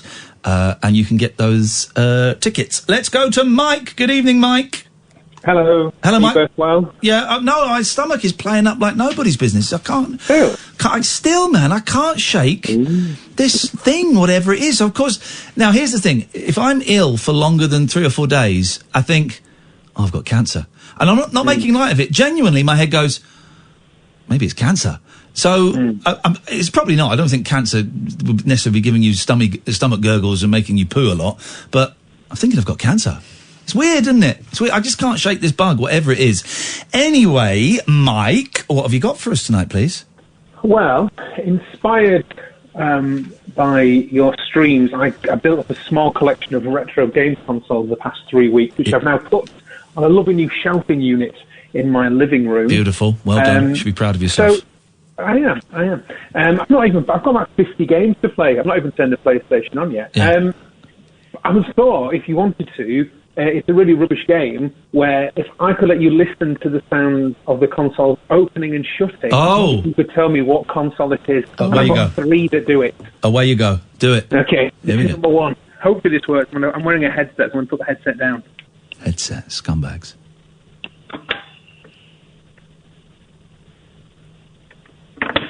That was console 1. What I think is I'll go through all 3. No, just do one. Okay. So that is number 1. So that is a flip top open right now. Yeah. That takes us to one of 4 I can think of.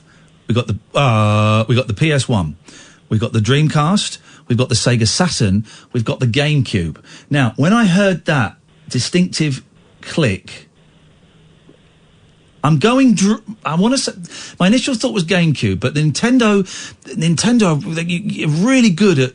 There wouldn't be a big click with a GameCube. So, I'm going. Is Dreamcast or Saturn? I'm going Dreamcast. It's a Dreamcast. Yes, mate. Careful. Sorry. Yes, mate. This is insane. Get me on, you bet. Number 2. Number two. Oh. It's another the opening and shutting. Okay. Am I missing one that has a flip top open? Am I missing one that has a flip top open? Dreamcast. It's not another. You're not going to be cheeky and doing. You're not doing another Dreamcast. It's from the same era, so it has to be a Sega Saturn. Oh, I'm afraid that's incorrect. It's a GameCube. No, it is not, man. You've been sold a pop. That is Nintendo would never allow such a noisy action. Well, I haven't got a Saturn, so I can't do a Saturn. I like a Saturn. All right, well, it's 1 out of 2. Let's see if we can get 2 out of 3. Here we go. That's fine. Oh, that's a sweet action. That's your PS1, mate. Oh, easy. Yes! Yes! Yes! Yes, mate! Well done. Yes, mate! This is the proudest moment. There was no question about that. All those years of gaming have led to this moment. Oh, thank you so much, Mike. You've made me so happy. Thank you. I'm going to go now, but love you all. Bye. Thank you. I love you. Are you proud of me, Catherine? I am, strangely, yeah. Finally, it's paid off. I haven't opened the GameCube for years. That's why I should have opened one and checked. Should have known. You weren't to know this was going to happen. No, I'm not watching Love Island. No, I'm done with it. I think. I like looking at boobs and bums and buff guys, but I'm done with it. After that lad took his life, was it Mike? Yeah, Mike Kennesutis. After he took his own life. And there was a young woman as well who took her life a little earlier. And with the whole Jeremy Kyle thing, you know what? I'm done. And there's nothing I can do to stop the trade in ththose shows, but I can certainly stop watching them. And celebrating them. Yeah, I mean, it's everywhere. It's all over the place. One of them was going to get kicked out for doing blackface, but I'm glad he hasn't been kicked out for doing blackface. I don't know about that one. One of them, the Scottish lad, I think. What, he done it in the past and put it online? No, he did it as he walked in, doing all that. No, I mean... Yeah, he done it in the past, yeah. I've done blackface. When I say I've done blackface, I'm thinking back to when I was 17... was in a local amateur dramatics production of Much Ado About Nothing. And they did that thing they always do. They set it in the Raj. And all I had was I was like one of the props. I didn't even have a line, I don't think. I think I was genuinely holding a spear at one point. And then I had to be an Indian lad taking something off. And it wasn't, full blackface, but I browned up. This was 30 years ago. And it's unacceptable, and I look back at that with kind of horror. I don't, not with horror, actually. I look back with embarrassment. I'm not horrified by it. It's embarrassing. Would I do it now? Of course I wouldn't do it now. Embarrassment. And this lad, I didn't see the picture, I didn't see the picture, so I don't know. But apparently did it within the last few years. Right. I wouldn't put him off a TV show for that. He's a kid. Yeah, it seems a bit... We're allowed to learn and change, right? No. That's kind of the point. No. Or we're supposed to come out perfect. We're not allowed to learn and change anymore. That's the problem with these kids now, is everything is stored online. Everyone's got a Twitter account, a Facebook page. Everyone's got... I remember when we were at college and someone took a picture... Someone got some pictures developed of a party, and there's a picture of me skinning up. I said, wait, give me that. And I ripped it up. Yeah. And I got the negative, and I ripped it. You're not having that. What are you thinking taking that picture for? You're not having that. Ripped up the negative. That's that gone. It's gone. But now everything is online and is there forever. I delete all my tweets all the time, and some people go, oh, you delete your tweets. What are you hiding? Nothing. Just like having a tidy timeline. And once I did it the first time and got rid of 70,000 tweets, and that was quite a pull. There's no pull anymore. There's no pull. I'm glad I got rid of them. There's probably stuff I tweeted that I wouldn't stand by now. But also, they're still out there. If you want to find them, there are ways to go and find them. Journalists know how to get them. Of course they do. There are ways to go and find them. Everything. It does surprise me, though, when people go onto these programmes and they haven't been advised to tidy up their online because they're advised to tidy up their bushes. Well, exactly. They do that. Very, very tidy. Tidy workspace. Nicky news. You have to, though, with those costumes. Flipping heck. You can't do swimming in that. Well, that streaker, it was actually between her labia. Yeah. That can't be comfortable, can it? That cannot be at all. But I worry about everything is online. Everything is there forever. And also, language and what is acceptable evolves. Yeah. So if a kid now tweets something, and I can't think of any examples, and I'm not going to give any examples. All right. In the 11 o'clock show, TV show I did 21 years ago, we would say to someone, I probably did stuff, or out in the streets going, oh, you're gay. Right? Not particularly acceptable even then. It was offensive even then, but it was kind of cheeky offensive. There was a lot in the late 90s. Oh, you're so gay. Oh, you're such a gay lord. There was a lot of that. But that was the thing, right? Yeah. Back then, it was gross out humour. Yeah. Talking American Pie, all that sort of stuff. Yeah. The unspeakable was being said. It was that. And it was, I dare you to be offended. But if someone had tweeted an equivalent of that now, and then in 3 years' time, you go around, we had a guest in it and I went, oh, you're such a gay lord, there would rightfully be an uproar. Yeah. So if I tweeted something similar to that now, and then 3, 4, 5 years later, the focus, the things just shift a couple of degrees, as they constantly do.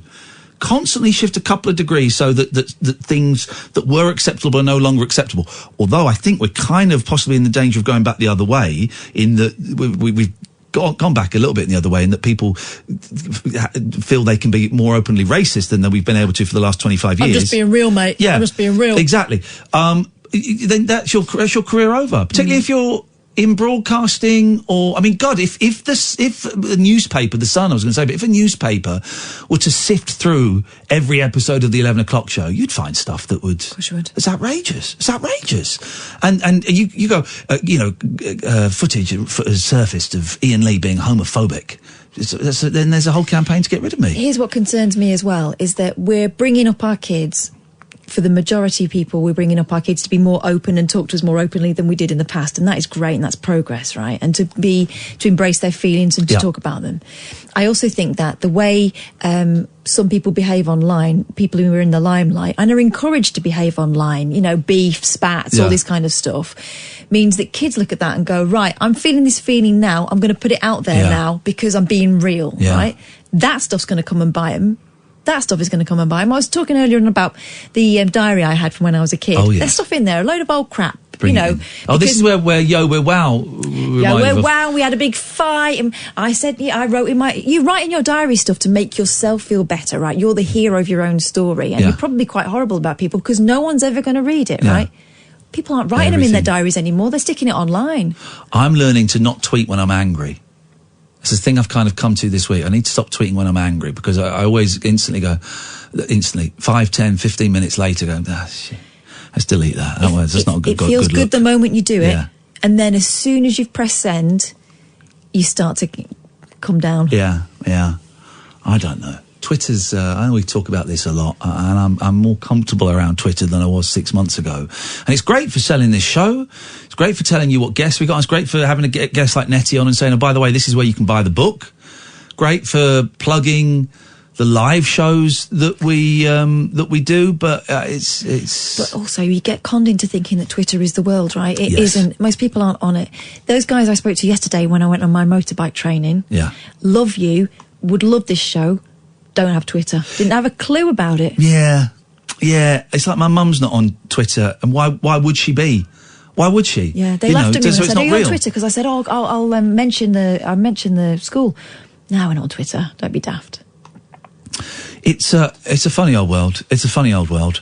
0344 499 1000 is the telephone number. If you want to give us a call, you are very, very welcome to. We talked about putting your kids in bin bags. We talked about Twitter. I talked a little bit about eBay. Michael Barrymore's in the papers. Barrymore, well, I'm never quite sure. Yeah, we were trying to get him on the show, weren't we, at one point? He was chatting to me on Twitter, and then he stopped. But he's done one of those life stories with... Piers Morgan, yeah, that bellend. I mean, just almighty. I expect it pays well. Oh, I bet it pays... I bet it's a huge check. Can't blame anyone for doing it. Huge check. And great exposure. And Barrymore's saying he'd like to have his career back, please. And part of me thinks, yeah, because... Well, I was going to say, the police investigations, and he said he's done nothing wrong. He's done nothing wrong. There was a horrible incident, and Stuart Lubbock, was that the gentleman's? Lubbock's not the right name, is it? I think it is. Died a horrific death, but if someone, Stuart Lubbock, wasn't it? Yeah, was he 31? I've got that age in my head. He was a young man, and he may have been a bit younger than that, actually. Died a horrific death, horrific injuries. But if you had nothing to do with it and someone dies in your house, does that mean your life? And how many times you've got to apologise for should be over? Well, the big thing is he hasn't said sorry until... until this happened, I think, 18 years ago, and this is the first time he said sorry. And that's part of the problem. We'll talk about it in a bit. I'd like to hear your thoughts on Barrymore, please. 0344 499 1000. Let's just put it out there as a very simple, old-fashioned question. Would you like to see Michael Barrymore on television again? There you go. Put that out there. That's a proper phone-in question, which I can sit quite comfortably with. Would you like to see Michael Barrymore on television again? I'm gonna say my knee-jerk reaction is yes, but I need to think about it a bit more. 0344 499 1000. This is the Late Night Alternative every weeknight from 10 with Iain Lee and Catherine Boyle on Talk Radio. Talk Radio. The Late Night Alternative with Iain Lee on Talk Radio. We have ways of making you talk. Well, I'm not the kind to kiss and tell, but I've been seen with Farrah. I've never been with anything less than a 9. So fine, I've been on fire with Sally Field, gone past with a girl named Bo, but somehow they just don't end up as mine. It's a death-defying life I lead. I take my chances. I die for living in the movies and TV. But the hardest thing I ever do is watch my leading ladies kiss some other guy while I'm bandaging my knee. I might fall from a tall building, I might roll a brand new car, 'cause I'm the unknown stuntman that made Redford such a star.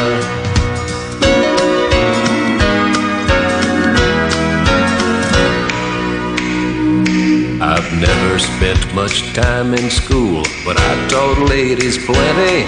It's true, I hire my body out for pay. Hey, hey, I've gotten burned over Cheryl Teague's, blown up for Raquel Welch. But when I wind up in the hay, it's only hay. Hey, hey, I might jump an open drawbridge or Tarzan from a vine, 'cause I'm the unknown man that makes Eastwood look so fine.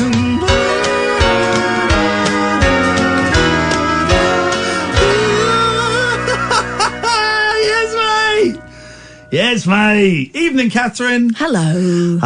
Fun times at Ridgemont High. It's only Wednesday. You know, I've not been paid for... What month are we in now? June. April. I've been paid for April yet. Haven't you? April or May. They've screwed up the payments here. I think you're all right. Are you all right? They forget to pay me every now and again, and I have to kick off. They changed... But my agent would have to email an invoice, right? And it would. They've changed the email address, but didn't tell anybody. So everyone was like emailing, and no one said anything. No one said anything. This month has been the first month when they've sent me something back to say that they've received my invoice. Oh, normally I don't get anything. That's because we're in the new place, and the new place has taken over. Slick as for the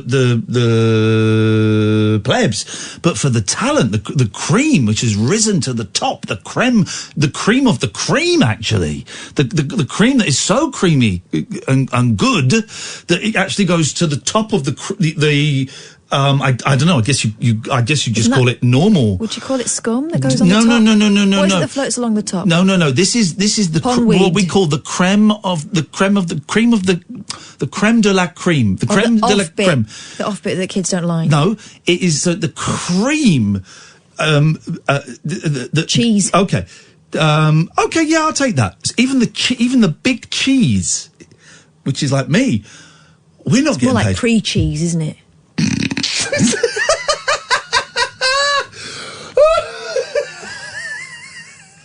You've got to put rennet in it to make it cheese. Is that a little bit of pre-cheese I can see down there? You might want to go and clean that up, dear boy.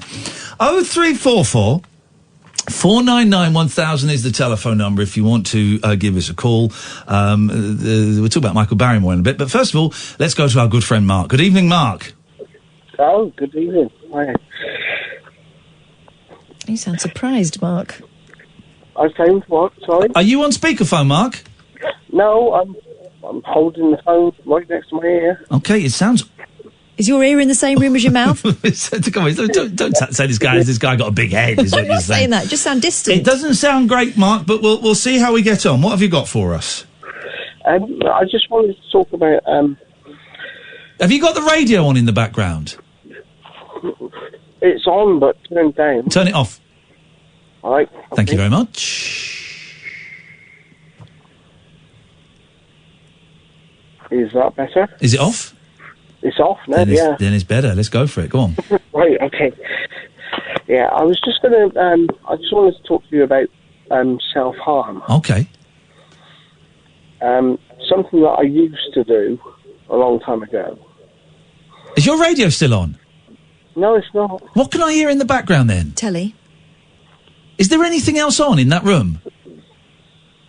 No. Or maybe it's just an echoey line. It's a terrible, terrible line. All right, go on. Sorry. So you were saying you used to self-harm? I used to self-harm, yeah. Right. How long ago? Well, I'm 47 years old now, and I was in a relationship with a woman that used to beat me up, and right. I was an abused. Basically, I was a abused husband, and instead of hurting her, I hurt myself. Yeah. And I was listening earlier on today about self-harming, people hurting themselves, and it was all about how do I say it? They were hurting themselves not because somebody was hurting them. Yeah. They were hurting themselves because it was like a attention-seeking thing. Well, I don't know. It certainly wasn't an our show, so I don't know the show that was on. I don't know the conversation, but I'd be very surprised if the majority of self-harmers were doing it simply for attention. Oh no! I don't mean that at all. Okay. I know that I've tried committing suicide lots of times. Yeah, I'm sorry to hear that. And I've been through a lot of problems myself. Yeah. But I was just trying to make the point that somebody that self-harms and they've got scars all over their arms like I have, it doesn't mean that they hate themselves. It's just... It could mean that they hate somebody, that they're trying to punish someone else indirectly. Is that what you're saying? That's what I'm saying. Yeah. Basically, yeah. I mean, I couldn't have a go at my ex-wife. No. Well, basically because it's illegal and you just don't hit women. Well, you don't hit anyone, and you sound like a decent guy, and you're right. You wouldn't want to hit someone. I think that the thing about self-harm, I tried it once, and it just hurt too much, and I thought, nah, do you know what? And in terms, I mean, by self-harm, I mean, the cutting thing. I tried it once, and went, nah, this isn't for me, and I self-harmed in other ways by poisoning myself with drugs and alcohol. But the thing with self-harm is there's no one reason why people do it. There are an infinite number of reasons, as I'm sure you'd probably agree. Everyone's story is different. Everyone's story is personal and is shaped by their environment and by what's going on in their head and in their soul. And everyone's story is different, isn't it? Yeah, I understand exactly what you're saying. I mean, self-harm, with me, it was cutting myself. Yeah. Then it went to drinking. Yeah. I've never taken drugs, so I wouldn't even... Good for you. And I probably couldn't afford it if I knew. But how did you get out of it? How did you stop? Let's celebrate. That's the war story. Let's celebrate the victory. How did you How did you stop and turn your life around? Basically, I was dragged out of my home by my ex-wife's boyfriend. Oh, blimey. And thrown out on the street. Yeah. Basically just wearing my underpants. Flipping heck. And then I went into... I don't know what you want to call it. It was like a bed sit. Yeah. Basically, the police picked me up. They took me to this bed sit. Then I gradually got all my belongings back. But when you say belongings, it was basically just a couple of bin bags full of clothes. Yeah. And my mother and my grandmother paid for me to get a one-bedroom flat on my own. And then I fought for a few years to try and get my children, and they came to live with me, and now we've got a 3-bedroom house, and my kids live with me, and everything's all beautiful, lovely, beautiful. Well, that's that's a positive. I'm going to say it, that is a positive story to people who may be listening, who may be in similar situations, very similar, or only faintly similar. That there is hope. Because I bet when you were at your lowest, you thought that was it. That was going to be the rest of your life, and things couldn't improve. When I was at my lowest, I thought that was it, and I just wanted to die. Yeah, I bet. I mean, things have moved on so much since then. I run my own business. Wow, look at you. I nearly called you Arnold Sugar, but Arnold Sugar isn't a man, is he, Catherine? It's Alan Sugar, as I'm thinking of. And Arnold Sugar's probably a very fine man. Yeah, it's not the one you're thinking of. Apologies to any Arnold Sugars listening who think they have just been libelled. You haven't, trust me. When was the last time you cut yourself? Let's go straight with that question. How long ago? 3 weeks. 3 weeks? About 3 weeks ago, yeah. Oh, mate, I thought you were going to say it was years ago. So why has it happened so recently? I don't want to spread, but things are not working out the way they should be, and I'm struggling. I really am struggling. And instead of hitting out at people, I hit out at myself. Yeah. Without going into too much detail, go into as much detail as you want, but I don't want you to say anything that's going to embarrass you or make you uncomfortable. In what way is it not working out? In business? With your kids? With your mum? What? Oh, no, as far as my kids are concerned, and my wife, my new wife, and my mum and everything else, that's all lovely. They don't even know that I'm feeling this way. It's just me. Right, okay. Can you not talk to your wife? Does she know that you've done this in the past? Yeah, she knows, because she can see the scars on my arm, and I have to explain what they were. Yeah. Right? So, how did she react to it?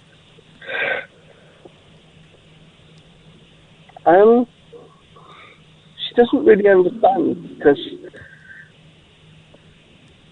she's never been there. She's never been that low. But was she critical? Did she just kind of shut up and not say anything? Was she supportive and showed her love for you?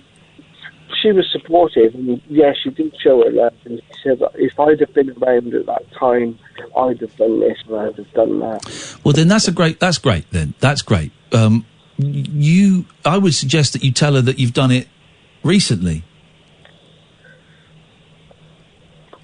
I can't do that. Why not, man? Because it's like a failure again. It's not a failure. It's a symptom of an illness. You've got an illness. Now, I don't know what that illness is. I don't know if it's depression or if it's anxiety or if it's addiction, or I don't know what the illness is. I wouldn't want to say. But you cutting yourself is the symptom of that illness. It's not failure. It's not a weakness. It's like, someone's got a stomachache and they throw up. Them throwing up isn't a weakness. or a failure. It's just a symptom of having a stomachache, you know. Yeah, I know. Yeah. Oh, yeah. mate. I know what you're saying. I've been listening to you I've been listening to Talk Radio ever since John Holmes was doing the lunchtime show. Yeah. And I've been listening to you ever since then. Thank you, mate.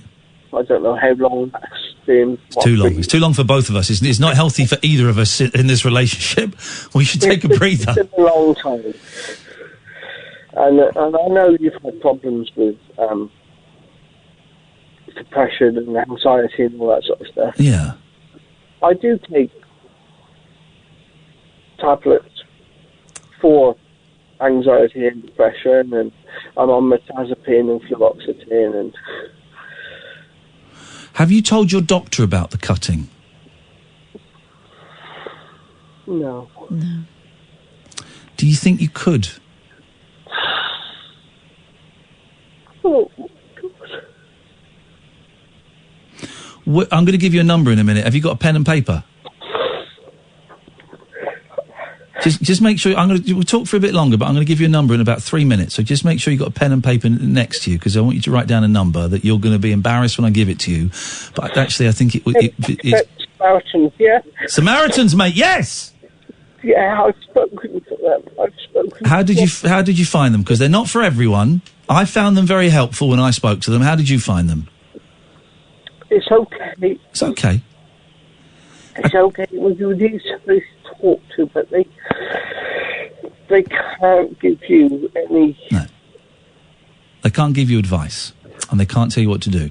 But here's the thing: I've called the Samaritans several times, right? And I've called them 3 times when I was going to kill myself, right? When I was going to do it.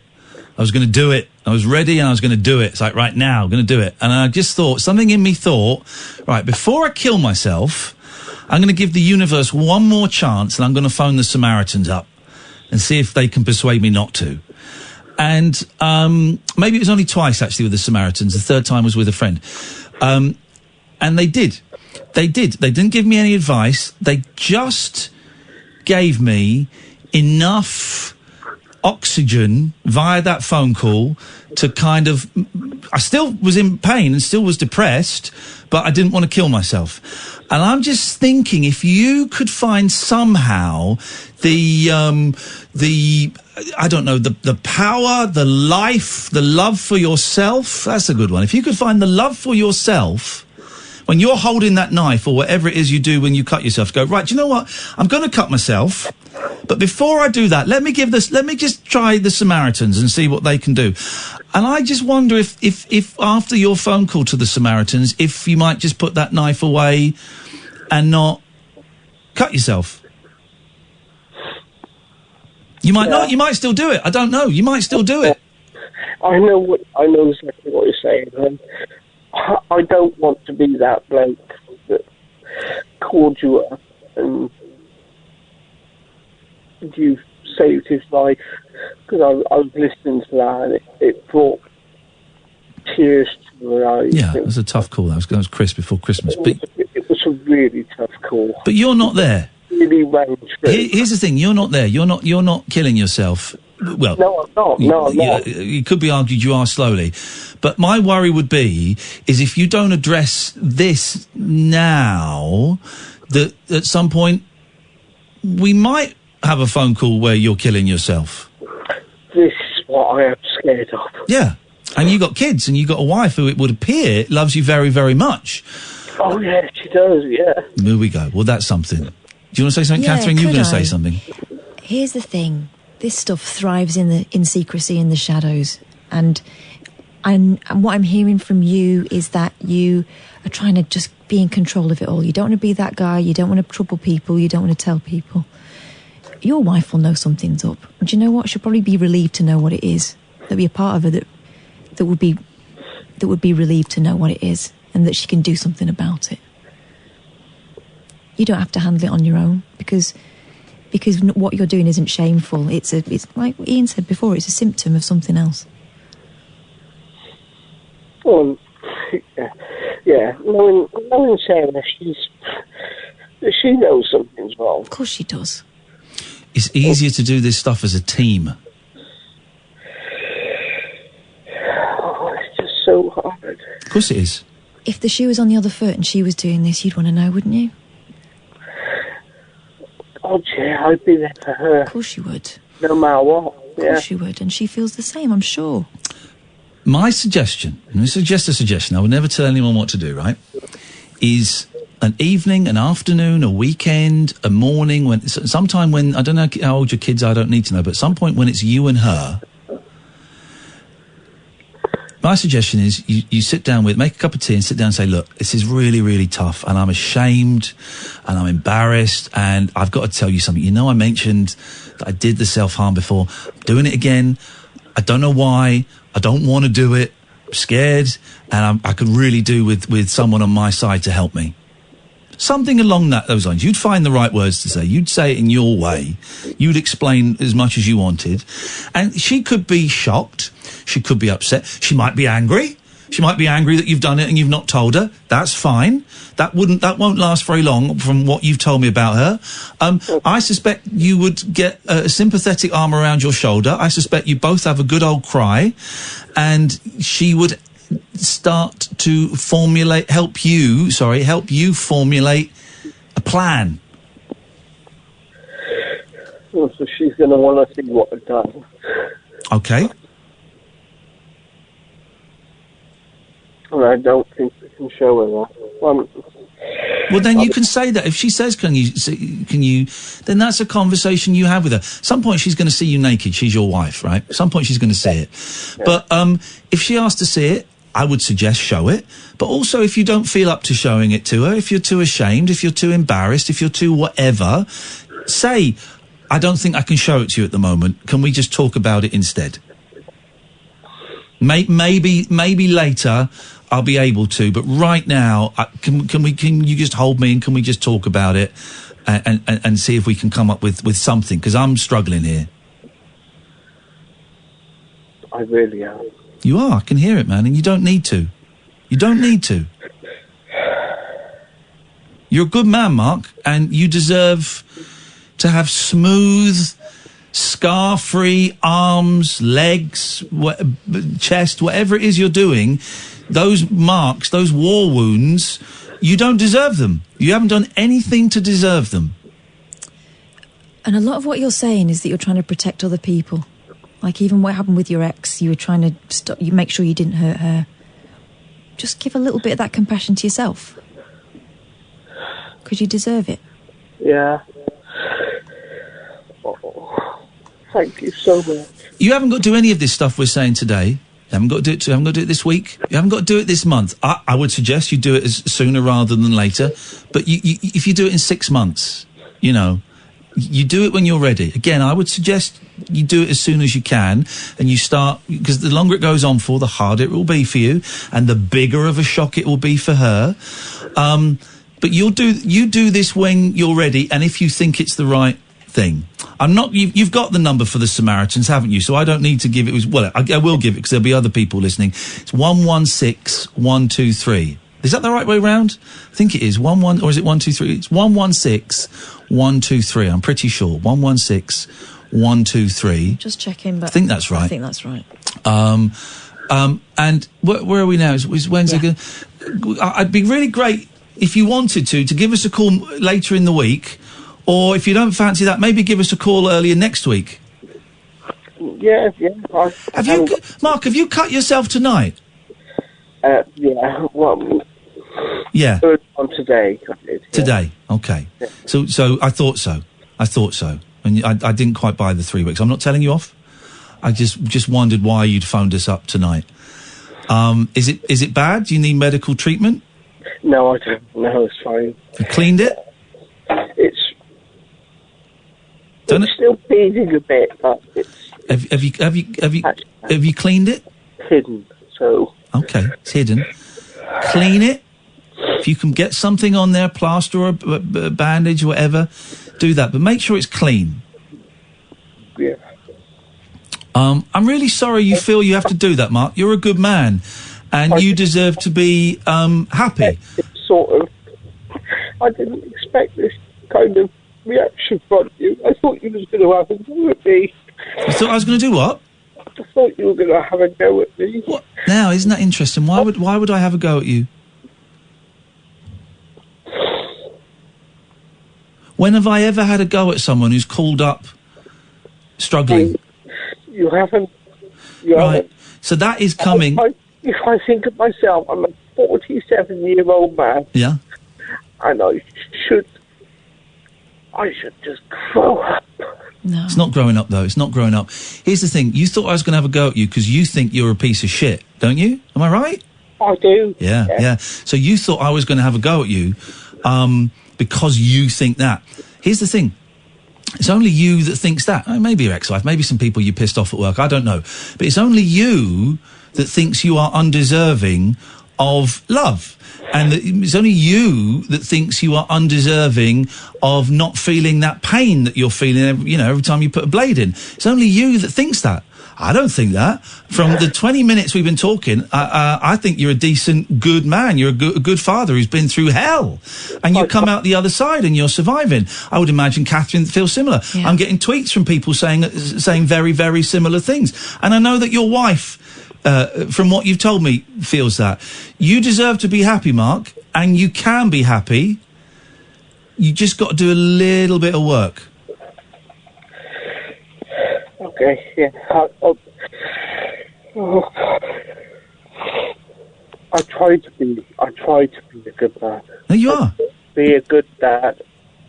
We don't always get it right, do we? No, we don't. Here's what you got to think, right? Progress, not perfection. Yeah. Don't be so hard on yourself. You don't expect everyone else to be perfect. You're saving them from a whole lot of stuff or trying to control how much they're exposed to because you're a caring person. I heard you say something just then that's given me a little bit of hope. You sucked in your breath and went, oh, God, right?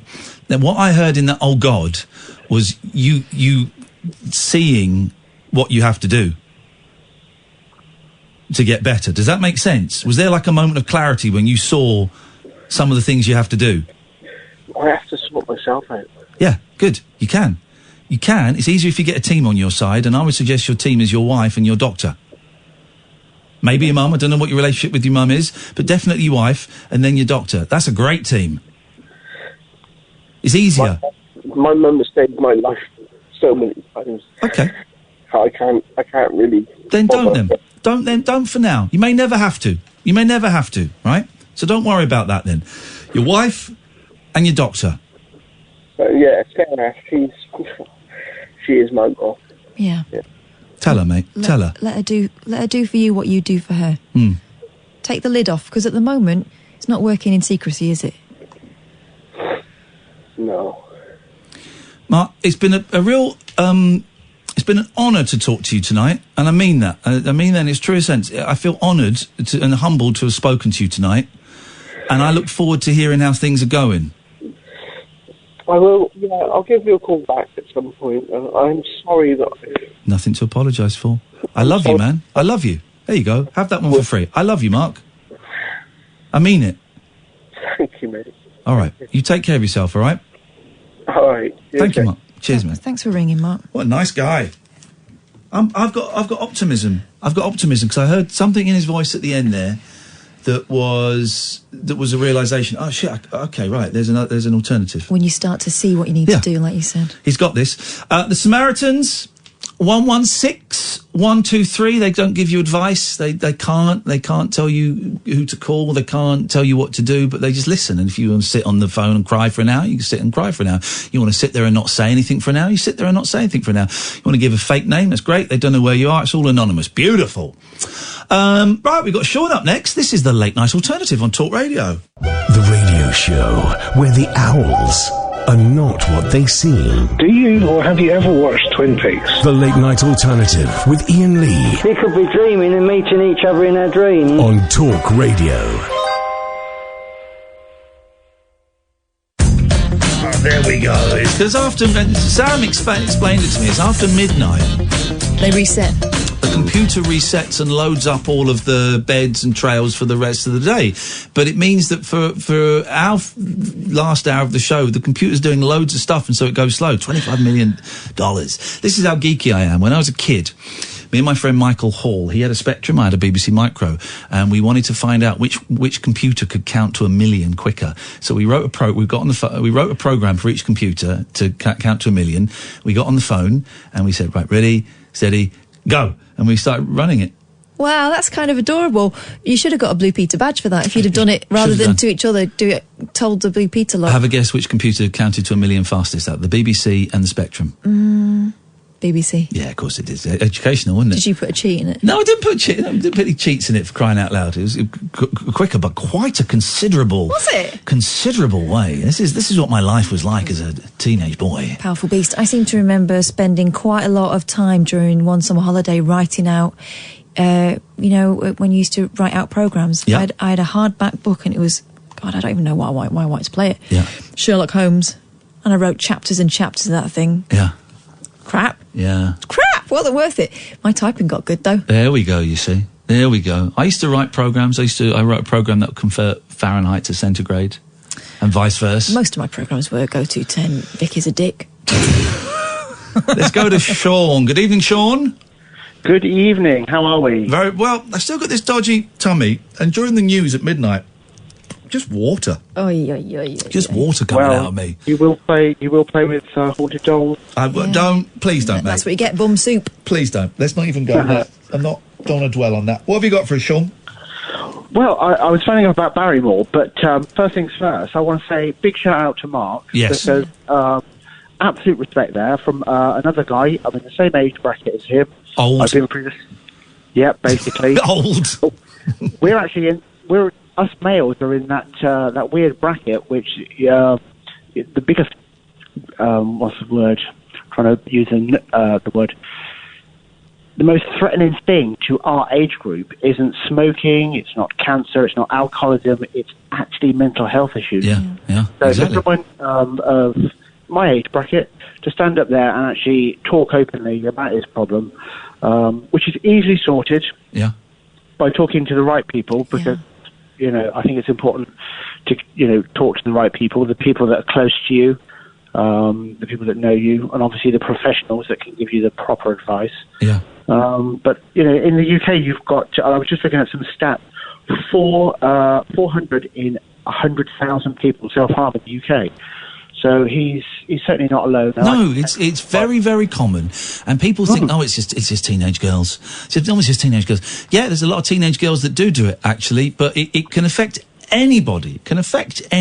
And it's a tough whole thing. Thank you for that, Sean. Hopefully Mark is listening, and hopefully he will get some strength from what you're saying.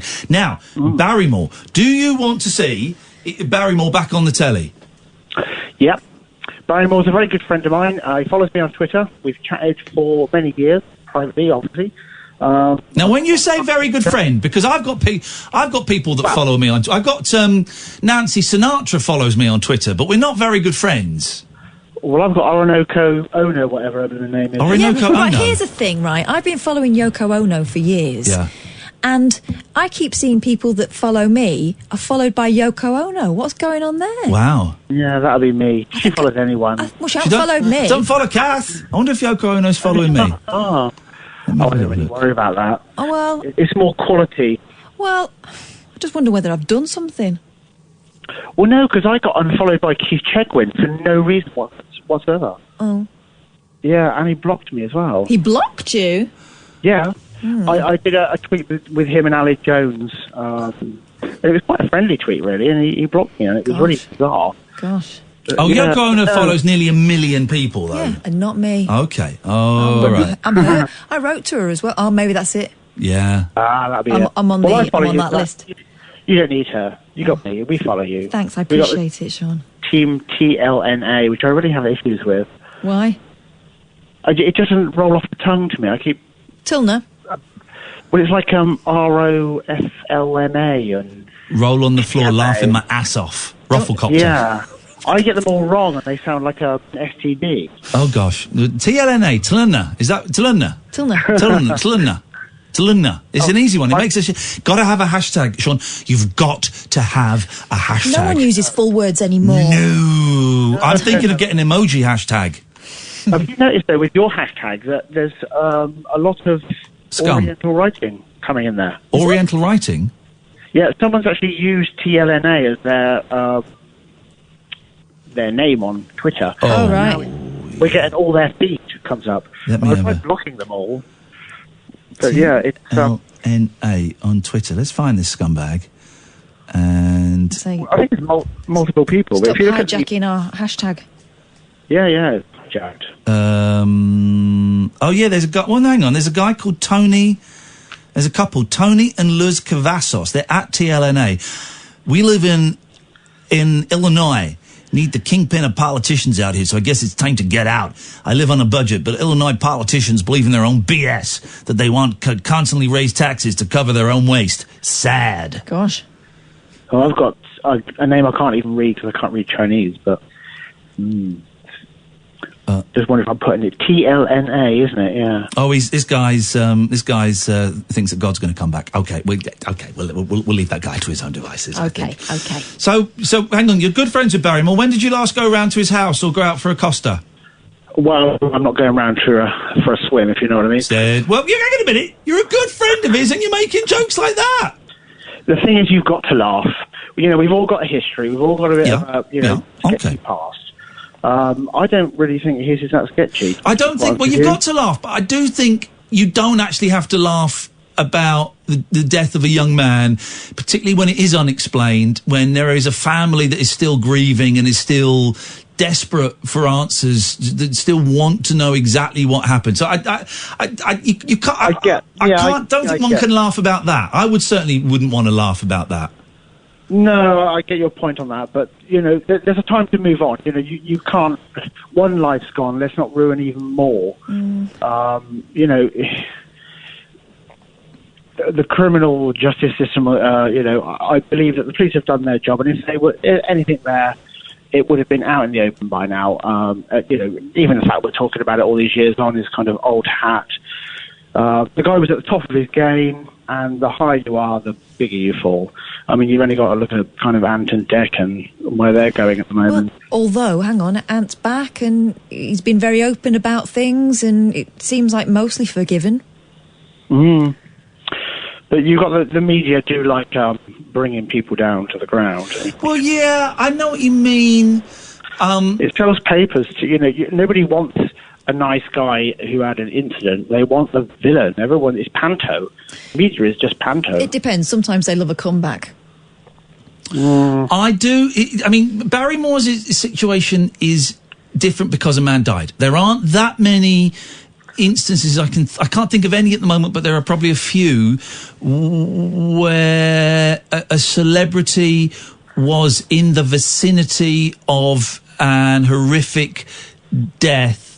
I can't think of many other situations. All I can think of is Keith Moon running over his chauffeur and killing him.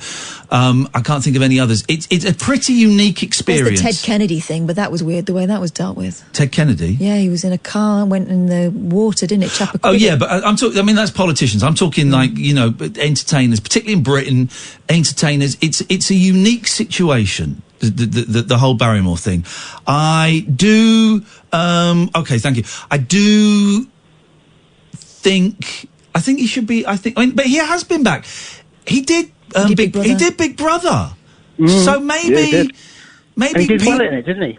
I don't remember. I didn't really watch it. I don't think. But maybe there aren't enough people that want him. I mean, what would he come back and do? He's going to come back and do Strike It Lucky? I think that's had its day. Yeah, totally, it's had its day. I mean, I also struggle. I don't think people believe in that Barrymore anymore. No, I struggle to see where he would fit in.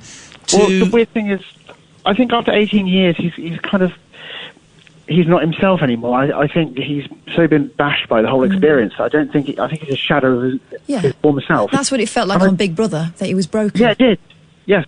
And it was almost a car crash to watch for someone that actually quite likes, you know, this person. I do. I think he's a nice chap.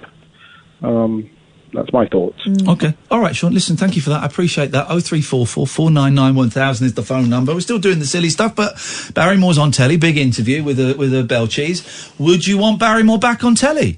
Let's get your thoughts, please, guys. Let's have a phone in about it. This is Talk Radio. A star-crossed soapbox for sailor boys, stable girls, on the edge. And stripper grands. It depends who you're with and it depends on the situation. Late night speech radio with a difference. Thank you. The Late Night Alternative with Iain Lee on Talk Radio. Oh, Ewan McIntosh and Bad Boy Paulie have given me 2 examples of British light entertainers that have been involved in the death of someone and have made comebacks. Ewan suggests, well done, thank you, Noel Edmonds. Oh, yeah? The guy's name was, wasn't it Gary Lovett? Was that his name? Died during a rehearsal for a stunt. Michael Lush, thank you, Paul. Michael Lush, thank you. Paul Ross just mouthed that. Michael Lush. Horrific stunt that went wrong. Yeah, it was suspended like 100 feet up in a crane and stuff. And I'm going to be honest, I'm not making light of this. When I was 100 feet up in the jungle, I did think about that. I did think, shit, these things don't always go right. I mean, they kind of tend to now, but you can never plan for every possibility. He obviously made a comeback. And Bad Boy Paulie, Leslie Grantham. Yeah, I was just thinking about that. Murdered someone. Yep. Actually held a gun. I mean, it was. I think it was manslaughter. It may have gone down to. No, murder conviction. Was it murder? Fired a gun and shot a taxi driver in a robbery. In Germany, yeah. That's incredible. That's incredible. Leslie Grantham, his career was. I mean, he was able to build a career after murdering somebody, but his career was finished when he sucked his finger on a Skype call. Yeah. Isn't that funny? That's where our priorities are. Isn't that crazy? That's where our priorities are. Okay, yeah, you can kill someone with a gun, but no. You're sucking your finger in a Skype call. Nah, we're not having that. Ended it. Got written out of EastEnders after that. Meanwhile, Joel Dommett has used what happened to him. He got catfished, didn't he? Yeah, yeah. And they exposed him. Yeah. Thinking he was talking to a hot woman. Because he wouldn't pay them. And that happened while he was in the jungle. Yeah. And he made a show out of it. Wow. Because he thought, well, it's going to happen, I'm going to use it. Yeah. It's interesting, isn't it? It's really interesting. I think things are changing. I think people now are realising that it needn't be the end. I think so. I just thinking out loud, yeah, I'd like Barrymore back on. I would like... he was funny. I used to like Barrymore. Yeah. I used to like Barrymore. But I also understand the family's anger and sadness. I understand that. And I guess there's no way you're going to appease that. And also, how does he come back? Is he going to come back as a straight actor? Yeah. Well, he's done straight acting. He's done acting. Yeah. Bob Mills worked with him. Wrote a couple of series for him, didn't he? But I don't think, Good Time Barrymore, I don't know whether he can do that anymore. I don't know if he's got that in him anymore. Yeah. I know Only he knows. Let's go. We've got a couple of calls. Look, let's go to Neil. Good evening, Neil. Yeah. Barrymore. Yes. I liked him. I think he was really good. Yeah. What was the one he used to do? Well, he used to do loads of them. Strike It Lucky, Barrymore's People. That's it, yeah. I think he was a really good entertainer. Yeah. I just think, it's the media again, isn't it? He should have just... I don't know. Back then, he couldn't have, he wouldn't have been open to what he was doing back then. So well, he didn't even come out as gay. He married his manager, Cheryl Barrymore, who's dead now, isn't she? She passed away. He married her, and then there was I think he was struggling with drugs while he was married to her. A gay man living a straight life, and then he got divorced, and then he came out, and it was all rather flamboyant and stuff. And I think that was, that the press didn't really like that. It's such a shame because people had to hide that. I mean, I'm not gay. I'm married with a wife, but it's just so... Geese. What? Geezer. Geezer. Yeah, no. Geezer. It's just so out of order that people used to have to hide that shit. Yeah, yes, it is out of order, but people do. People do. People get embarrassed, ashamed, whatever. It's confusing, man. Yeah. I reckon there would be a lot more... people alive now if it weren't for that. For the shame, yeah, for sure. Oh, yeah, totally, man. Totally. It's still a massive deal. You know, all this stuff with gay pride and stuff where you see, you know, happy people having a wonderful time. That's true, but there's still a great big problem with people not feeling they're able to be themselves. Neil, thank you for that. Lemon Boy, Oliver, Matthew Broderick. Oh, yeah. Charged with manslaughter, killed someone whilst driving in Ireland. Uh-huh. Don't quite know how that went, but yeah. In it. Thank you, Neil. Let's go to Dan. Good evening, Dan. Good evening, Ian. Good evening, Kath. Good evening, Dan. Yeah, Barrymore. Yes. He's great. He's really pleasant. You can have a great chat to him on Twitter, but he isn't who he was. He's... You know your interview with Tony Slattery? Yeah. The flashes were there, but you could see the cogs. Yes, yeah. The damage had been done. That's it, and I don't think for his own good he should try a comeback. Not on any big scale. Barrymore we're talking about. Either, really. Yeah, go on. Yeah. Purely because, others have said it, the media don't like you trying the comeback. Unless you went away on their terms and you were missed, you're not allowed to come back. Also, you're talking about two people who seem quite fragile. Yeah, Do I remember? I didn't really watch Big Brother with Barrymore, but I saw bits of it. Do I remember correctly? Was he kind of like slurring a bit? He was, but I think he's on meds. He was on some strong meds, but one would assume that he might still be taking those meds, in which case his brain ain't never going to work at the speed again. Or, you know, with Slattery, I saw this morning interview he did where he was sober, but he was still, you know, he was on meds, but you could also see he's damaged his brain. Yeah, that's it. And I think, certainly with Barrymore, I think he wants to be on telly. I don't think he should be, because apart from anything, he's what now? He's nearly 70-ish. He's that kind of ballpark. So you're remembering him from 25 years ago when he was a little bit younger. He was, you know, this lanky, boisterous person, and now he's older. And Well, hang on, he's 67. 67's not an age, which means I'm not when he was taken off, he was 48. He was only a couple of years older than I am now. And remember, from his point of view, that career was stolen from him through no definitely. fault of his own. And he can still entertain people, but he's not as spontaneous as he was. We need to get him to do this will be the test. He needs to recite the United States of America in alphabetical order. If he can do that in under a minute, he's back. This is true. He back. was on Greg Scott. Remember, you know of Greg Scott. We're big fans of Greg Scott, of course. Yes. He used to have a radio show on a Saturday morning, and he had Barrymore on with him live about 5 years ago now, and it was just a bit slow. He was there and he was in the moment, but he was slow. Well, he's doing this thing with Piers Morgan, and I'm reluctant to watch it because I don't like Piers Morgan, but you could pause it and mute it whenever you see Morgan's face. could do that. But Jeremy Kyle did a similar show with him a few years back as well. I don't think it's going to be anything vastly new in it, but there was a really good Jeremy Kyle show with Barrymore. So that's worth seeking out. Much like Jeremy Kyle is on your station. Leslie Grant. He's not anymore. Didn't the BBC stand behind him because he had actually done his time? He'd admitted a crime, did the time. Yeah. And that then was absolutely huge, and they couldn't really dump him because they were stuck with him. I think so. I remember it. I mean, I always think I was like 13, 12 when EastEnders came out, and I remember the story. 5. Sorry? I was 5. Shut up. You're older than me. I've seen your picture. No, I'm just fat. Oh, Dan, God. I do think some people are expendable, though.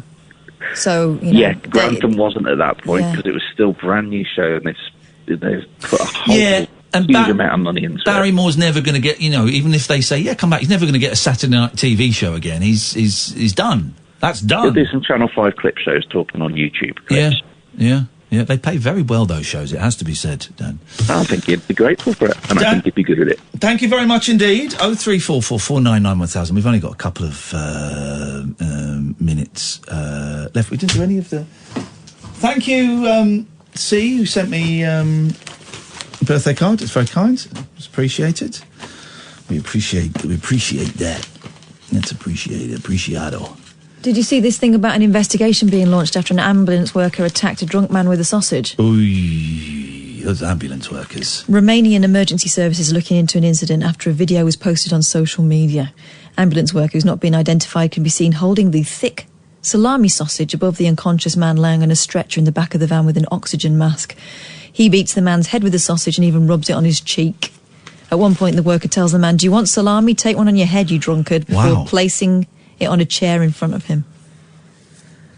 Incredible scenes. Come in, Paul. I'm just reading there's another cat killer, but this one's a proper cat killer. It's not just a fox, it's a human being. Well, I mean, what were they called? Snarl said that they didn't believe that it was a fox in the first place, did they? A sadist has stabbed at least 25 cats to death in 18 months. 15 of the killings have taken place in the past 6 months. You touch my girls. You touch my girls. Police believe the brute roams the streets of Brighton at night looking for moggies to attack. He or she stabs or disembowels the pet. Jeez, man. Sorry, Paul, you've come in at a particularly dark moment. Gruesome. Leaving the fatally wounded cats to crawl home. Oh. Jean Powell, 80. Oh, this is so sad, man. Man. Jean Powell, 80, whose 12-year-old puss, Sammy, was killed, said, "I can't understand how someone could be so cruel." Man alive. That's terrible. You touch my girls. Any of you touch my girls and there's going to be trouble. It's going to be trouble, Paul. Have you got any pets? You a pet I've man? got 2 St Bernard dogs. Yeah, they're great big. He's got a lot of pets. Yeah. I had to weigh them the other day. They needed worming tablets or the hideous things dogs have to have. Yep. And the vet said, "I'm not going to give them to you till I weigh them again." I got them both along there. They weigh 75 kilos each. Flipping which heck. is 11.5 stone. Jeez. So one of the back of the car the axle goes where they get in the back there. They're big old boys. It. One's only a puppy as well. Oh, yeah. I don't We should mind have a pet dogs. together. When you have your first barbecue this summer, I'll bring the boys along. I'll come bring them round, definitely. Your sons will love them. I mean, they're incredibly, very slobbery. Put a They are saddle on them tech and chows. ride them. I mean, they are big enough for that, Yeah, it feels yeah. like. Oh, yeah. Heavy duty. Bring them round, the boys I will worked with enjoy it. Barrymore on that show, Bob Martin. But a lot of people like me, Shane Ritchie. Right, I Tony never Wogan saw was- it, but I'm aware It of was it. quite clever. Jeff Pope co-wrote it with Bob Mills. Yeah. It was more clever than funny. It was kind of a clever. Larry Sanders vibe. It was behind the scenes of And a show. Barrymore was playing a magnified version of himself. Right. And Terry Wogan was great as the kind of head of the showbiz mafia who'd heard that Bob Martin was angling to take over the Eurovision. Right. So he summons him to this meeting and won't let him sit down. That was all quite funny. Oh, okay, I was just okay. terrible. Did my usual bit. I'd do anything for $1. That's it. Turned up, stay That's there. what we do. Good I'm fun. following your Gotta career do it. path. My You've got to phone do says it. I'll do it. Cash or banker's draft. You've got till 57. I'd rather tell you about the Late Breakfast Show. Please do. Started in 83, was a Michael Hull production. Gary Kemp wrote the theme tune for it. Yes. Spun off from the multicoloured swap shop, of course. Yeah. And before poor old Michael Lush died on that bungee jump that went so spectacularly wrong, they had 2 very serious injuries already. A woman broke her collarbone or shoulder, and a driver broke his pelvis. And people had said at the time, all they care about is the stunts and the rating. It was after that, and when Anthea Turner set her hair on fire, the BBC really started to take health and safety seriously. Yeah. But of course, Mike Smith was involved. He was presenting the RV stunts. He was the fall guy for he the was whole on- thing. And he was off telly for a couple of years. He came back to London Weekend Television after that. But of course, they cancelled the show. Yeah. And I suppose it's that thing where you think it wasn't like the Barrymore thing. It didn't feel as personal as that. It was still hideous for the family, but it didn't feel as personal. They cancelled the show, but then he came back with an almost identical show. But Mike, Crinkly bottom. I've read that Mike Smith was furious with Edmonds for just kind of turning his back on him and letting him take the blame for it. The other great story about the Late Breakfast Show is that Paul McCartney appeared on it in an interview with Linda. Yeah. Almost unwatchable. I saw it. Yeah, and the reason he did it was because he was going to fly in to do Top of the Pops. The Say video wasn't ready with him and Michael Jackson. Yeah. But the day he flew in, the charts came out, and Say sit down, Top of the Pops said, "We're not having you." Apparently McCartney, who you said yesterday is more business side of show business, said, "I'm going to pull all my records and compositions from the BBC." This is the allegation. You got 10 seconds, and we're going to live news. He turned up on the show, and Olivia Newton-John was the guest, and of course Say went back up the charts. There you go, you see. Rock and roll history. This is Talk Radio. On DAB, digital radio, online and on mobile. This is Talk Radio.